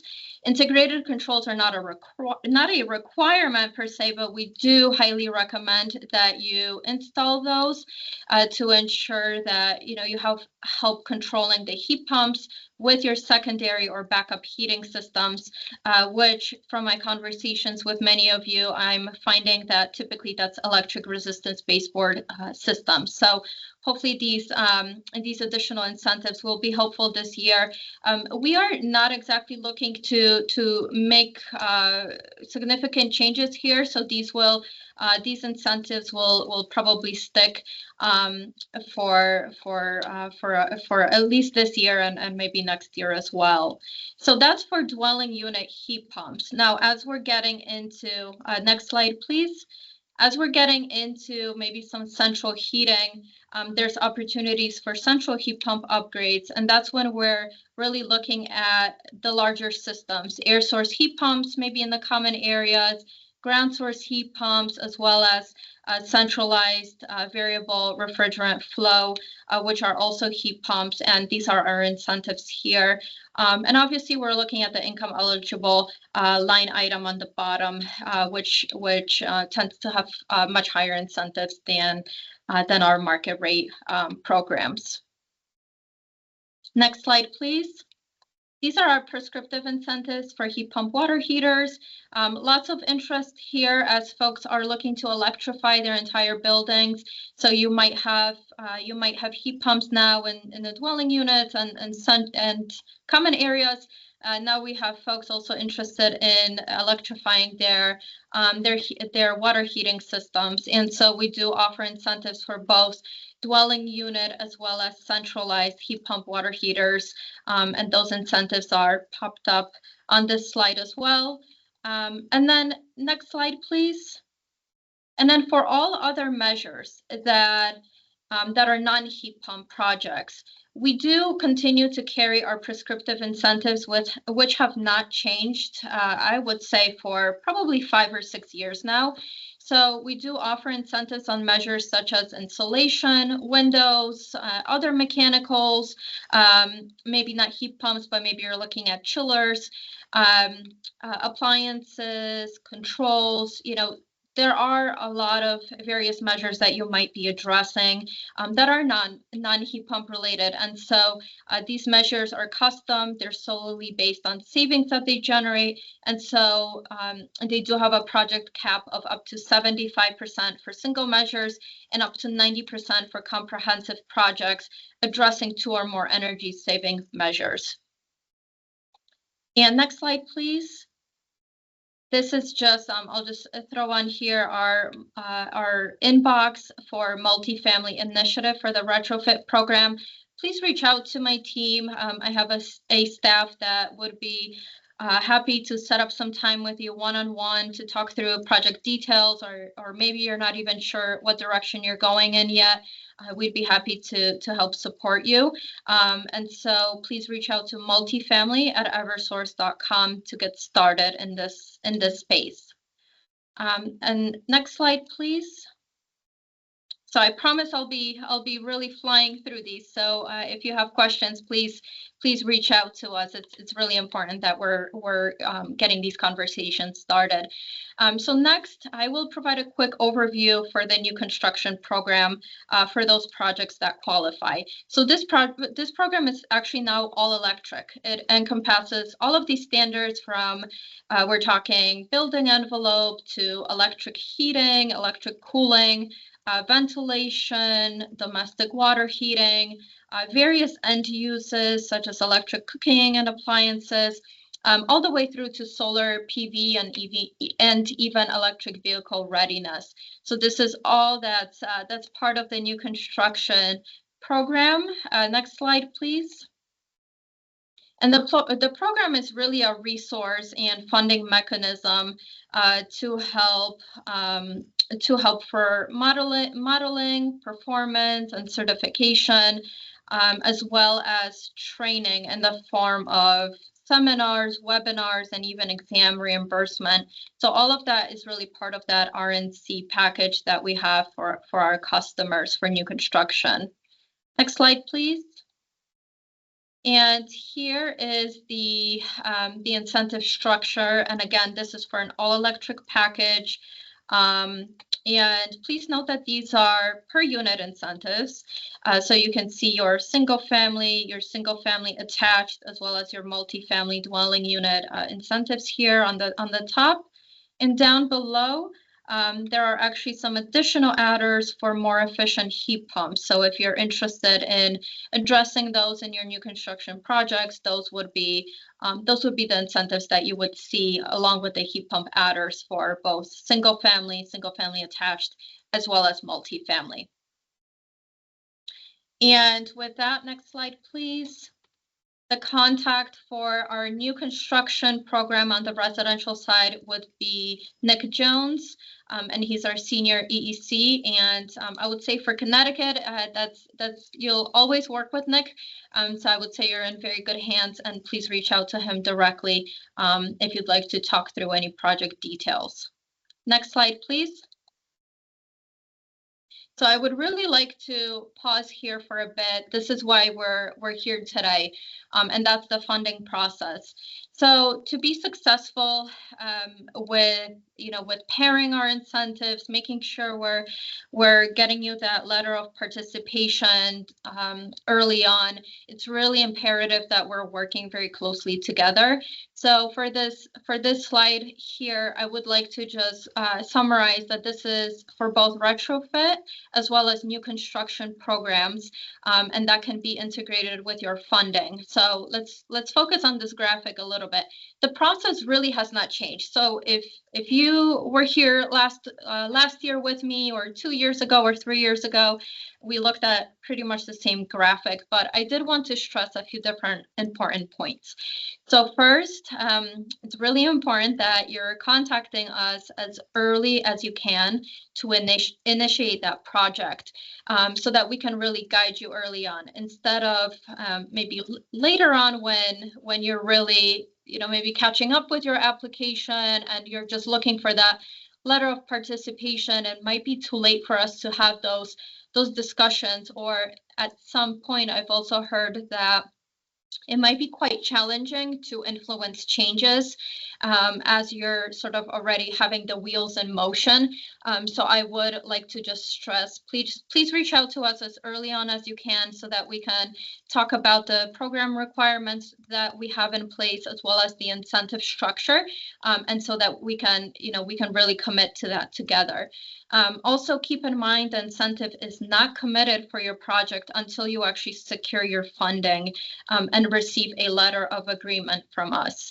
And furthermore, the more information we have, the better we can evaluate the project for incentives. So now let's really talk through this. So the first step is that you would reach out to us to establish project initiation.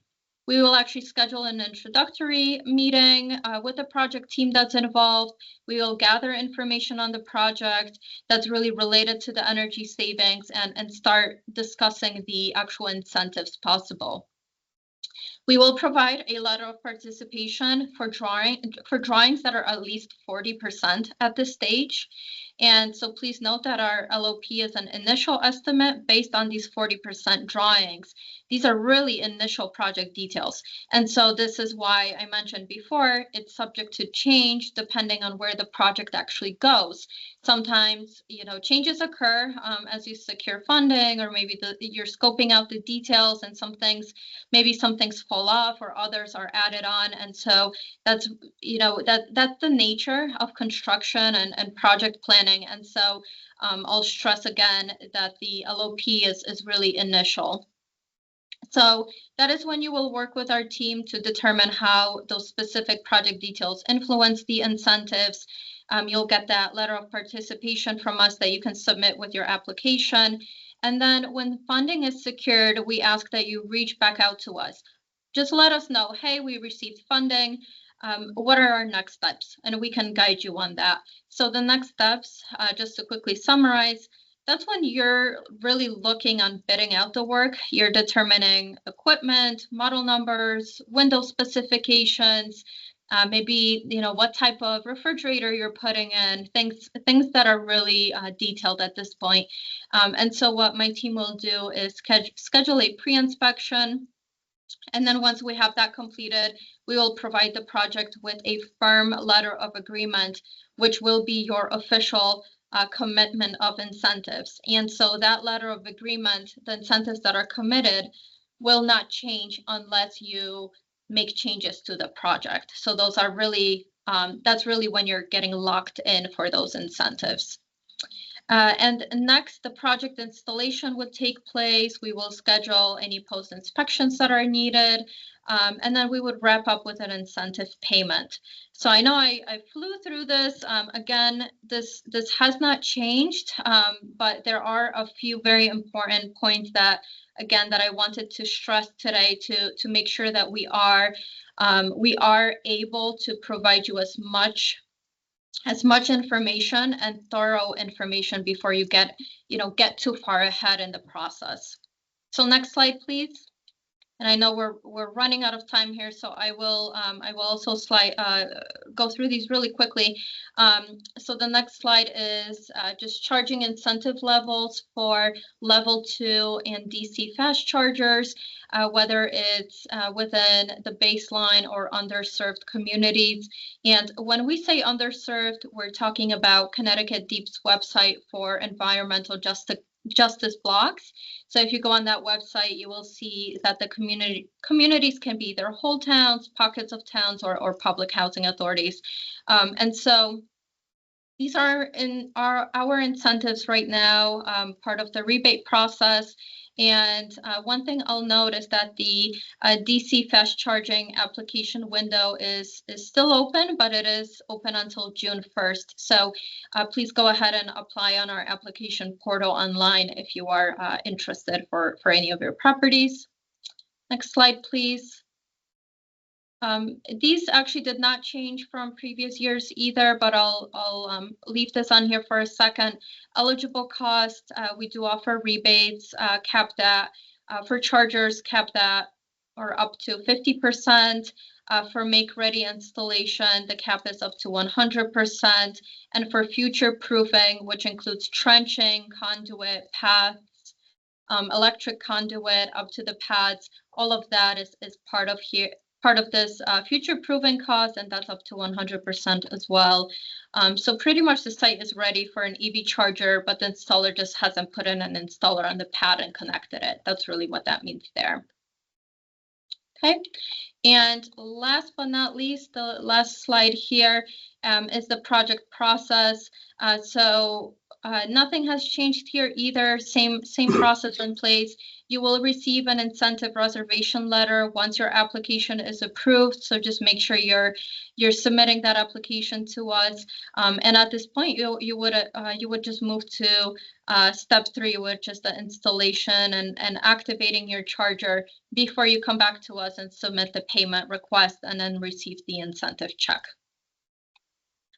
And last slide on this is just for more information, you can contact Eversource Connecticut Commercial EV at resourceinnovations.com or businessev@uinet.com for any Avangrid customers. I will also just like to say, please feel free to reach out to, if you were jotting down any of our contact information, please reach out to any of us and you'll be connected to the right place. So if all you take away from this is to reach out to my team, we'll be happy to connect you with electric vehicle charging team, residential new construction team, or any other solutions that you're looking for. So with that, I believe we are over time, but I can take any questions maybe in the chat or again, just, please reach out to us directly and we can schedule one-on-one time that's more dedicated to have these discussions moving forward. So thanks for having me today. Thank you, Natalia. Any questions for Natalia from Town Hall? Helen. Hi, Natalia. Thank you for joining today. Very helpful. So I just want to express a little bit of frustration with going from LOP to LOA. We initiated a process with Eversource. We got our LOP. None of the equipment changed. None of the scope changed. And when we got to LOA, our incentive was reduced significantly. It does present a great problem for us when we are dealing with these projects, which we know just from the beginning start with a gap. So we're trying to get all of these funding sources together. We come up with a feasible finance plan. Our incentive is reduced, really probably because the incentive amount was reduced by Eversource. But I often wonder why aren't projects that are grandfathered and had no scope and change, why aren't they grandfathered if there wasn't any scope and change and the change in the incentive occurred after the LOP was submitted? It just puts us in a really difficult position to cover a gap once we've received an award and have submitted a feasible finance plan to the funding agencies. So I don't know how we rectify it, but I definitely want to make you aware of it because it creates an issue for us when we get to the closing table. Yeah, thank you for your comment and expressing the concern. I do hear that, and I think there might be an easy solution in place, and that's just to extend the expiration date of the LOPs. So I believe we can implement that moving forward if that would be helpful. To date, the letters of participation have been very communicated that they are very initial, right? So as funding is awarded, typically it might it might take some time from one program year to the next. And I understand your concern in that the program deadlines that we're looking at do not exactly align with the application deadlines that you're looking at, and from that perspective, from gathering the additional funding. And so I think what we can do here is just extend. I know you mentioned grandfathered in. I think that's we're aligned here. Extending the expiration date of these letters of participation, I think is going to really sort of rectify that issue moving forward. I think so too. Thank you very much. Thank you. Just to go a little further and to explain, this year slightly different in terms of our requirements. So two things. One is most of the folks on here with CDBG does not necessarily do new construction. So these are all going to be restoration/renovation projects. The encouragement here this year is to our applicants will submit 90% drawings at submittal. So not necessarily you won't see the 40% unless it is what we call a phase project this year, which involves both DOH and CHFA. So for those that have a straight CDBG project, you're looking at a 90%, receiving 90% drawings for review. How does that impact? And hopefully that would impact the deliverance of a a letter, a commitment letter, as opposed to just a participation letter, because then you have much more information on the equipment and materials that will be used on site versus the phase project, which we accept the 40. And then by September 1, we do receive the 90% drawing. So then there's that gap there where the participation is okay, but then we get the 90%. So how does that affect the letter that and the actual incentive that we're all talking about that seems to be sometimes volatile? It's Oh, I believe Connor is the one sharing the slides. Could you go back to slide number 15, please? And Dominic, when you say 90%, so it's the slide that's funding process. Yep, thank you so much. So Dominic, when you say 90%, are you referring to right at that project initiation and project review stage?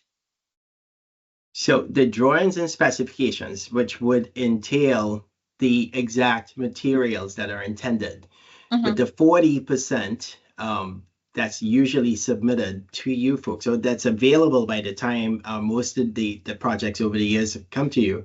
It's conceptual. And so the actual materials has not been spec'd out. So you could not give a firm commitment, more of, okay, we will do better, or we'll give you a strong commitment or firm commitment once we know exactly what the materials are.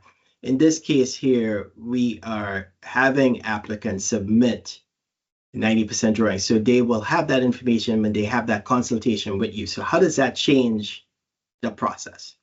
So we can still write a letter of participation that will be based off of those 90%. And so the difference between the letter of participation and the letter of agreement would not, the incentives would not really change, or maybe they might change slightly if you have some changes in the last mile of the project scoping.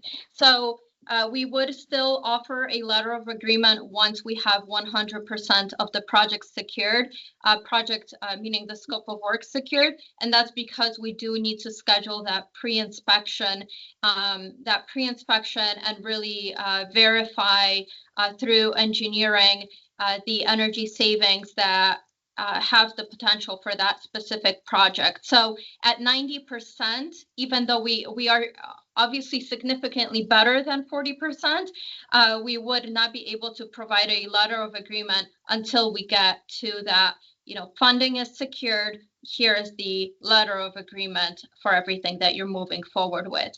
But I also believe what the difference that we have now is that we do have these prescriptive incentives in place that will shine a lot more light on what's actually coming down the pike, and those incentives are going to stick around, so they're not going to be changing as much as they have in the past. So we're not really looking to fluctuate them as much, and so that's really to really help secure these projects and the funding.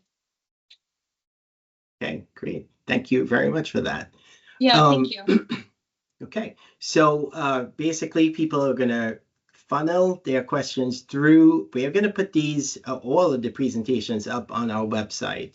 They'll be available for review. So any questions in terms of contact to Eversource, they should go through the various contact people that you listed on your slides. If you can, send me, that would be great, and I can provide that just so that they don't have to go through this entire slide presentation. Thank you, multifamily at eversource.com. I just said yes. That was fast. Yeah, and so they don't have to go through all the slides to get the various departments. But with that said, I would like to thank you, Natalia, for coming again this year. And hopefully, I know that we've had conversations and ongoing conversations with Eversource and our partnership, our relationship, and in terms of how folks interact with these incentives going forward.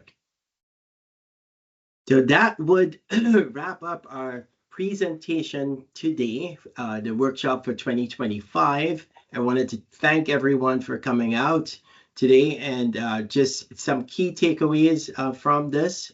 We heard from our partners at HUD, Suzanne Piancentini. We also heard from Phil McKeough. We heard from Lilia and Laura from our offices here, sharing on national objective and eligible activities. Jerome shared his information, key information on citizen participation. The application requirements for ERR, NEPA, and SEPA was shared by Paul Jorgensen from our office today. Mike Santoro helped out with the fair housing section, 0 changes on that end. Kim Ploget led from the Department of Public Health. You also heard from Amanda Parkins from Department of Public Health on radon and its exposure within our homes. That was followed by some information from our Technical Services Department, our Technical Services Department. And again, Paul and Simeon Stevens presented there and gave some really key and relevant information that you need to submit with your applications to share. We also heard from Megan Burnett. She was the consultant that took care of the Wyndham Housing Authority's Nathan Hale's project. That was really very informative. And that was followed by how to submit or how to complete your application. That was done by Lucille Vaughn, our internal staff. Then you heard from me on how to access the bonus points through the application. And if I can just share quickly, the bonus points, remember there are 2 areas of concern: need and impact and capacity. Need and impact, you can access those additional 100 points for phase projects.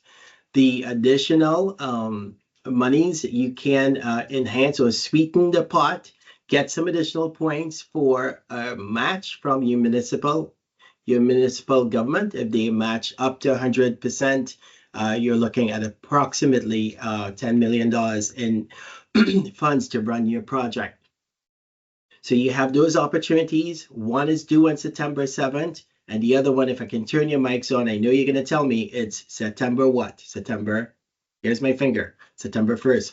September 1st is the date that you will get your 90% and your applications into CHFA with the CON application, which will fully complete your application for the phased funding. Next, we heard from Katie Shelton from the Green Bank, and she shared some of the Green Bank incentives. Next year, just to let you know that you will hear from one of our esteemed consultants who worked on one of those projects with the infamous tariffs, and you will learn how they actually impacted the housing authority that obviously were part of it and were able to get some of these incentives in place. So credits were actually derived from not just the housing authority, but the residents as well. And you'll get some more information, some concrete data on that next year, 2026. Next, we heard from Dorothy at the Sustainable Connecticut. And finally, from Natalia Sitka from the Eversource Resource Company. That said, I hope that the information today proved worthy of your applications. And if you do have any questions or concerns, feel free to reach out to us. We're happy to help. And thank you for joining us today, 2025 CDBG application workshop. Have a great day, guys.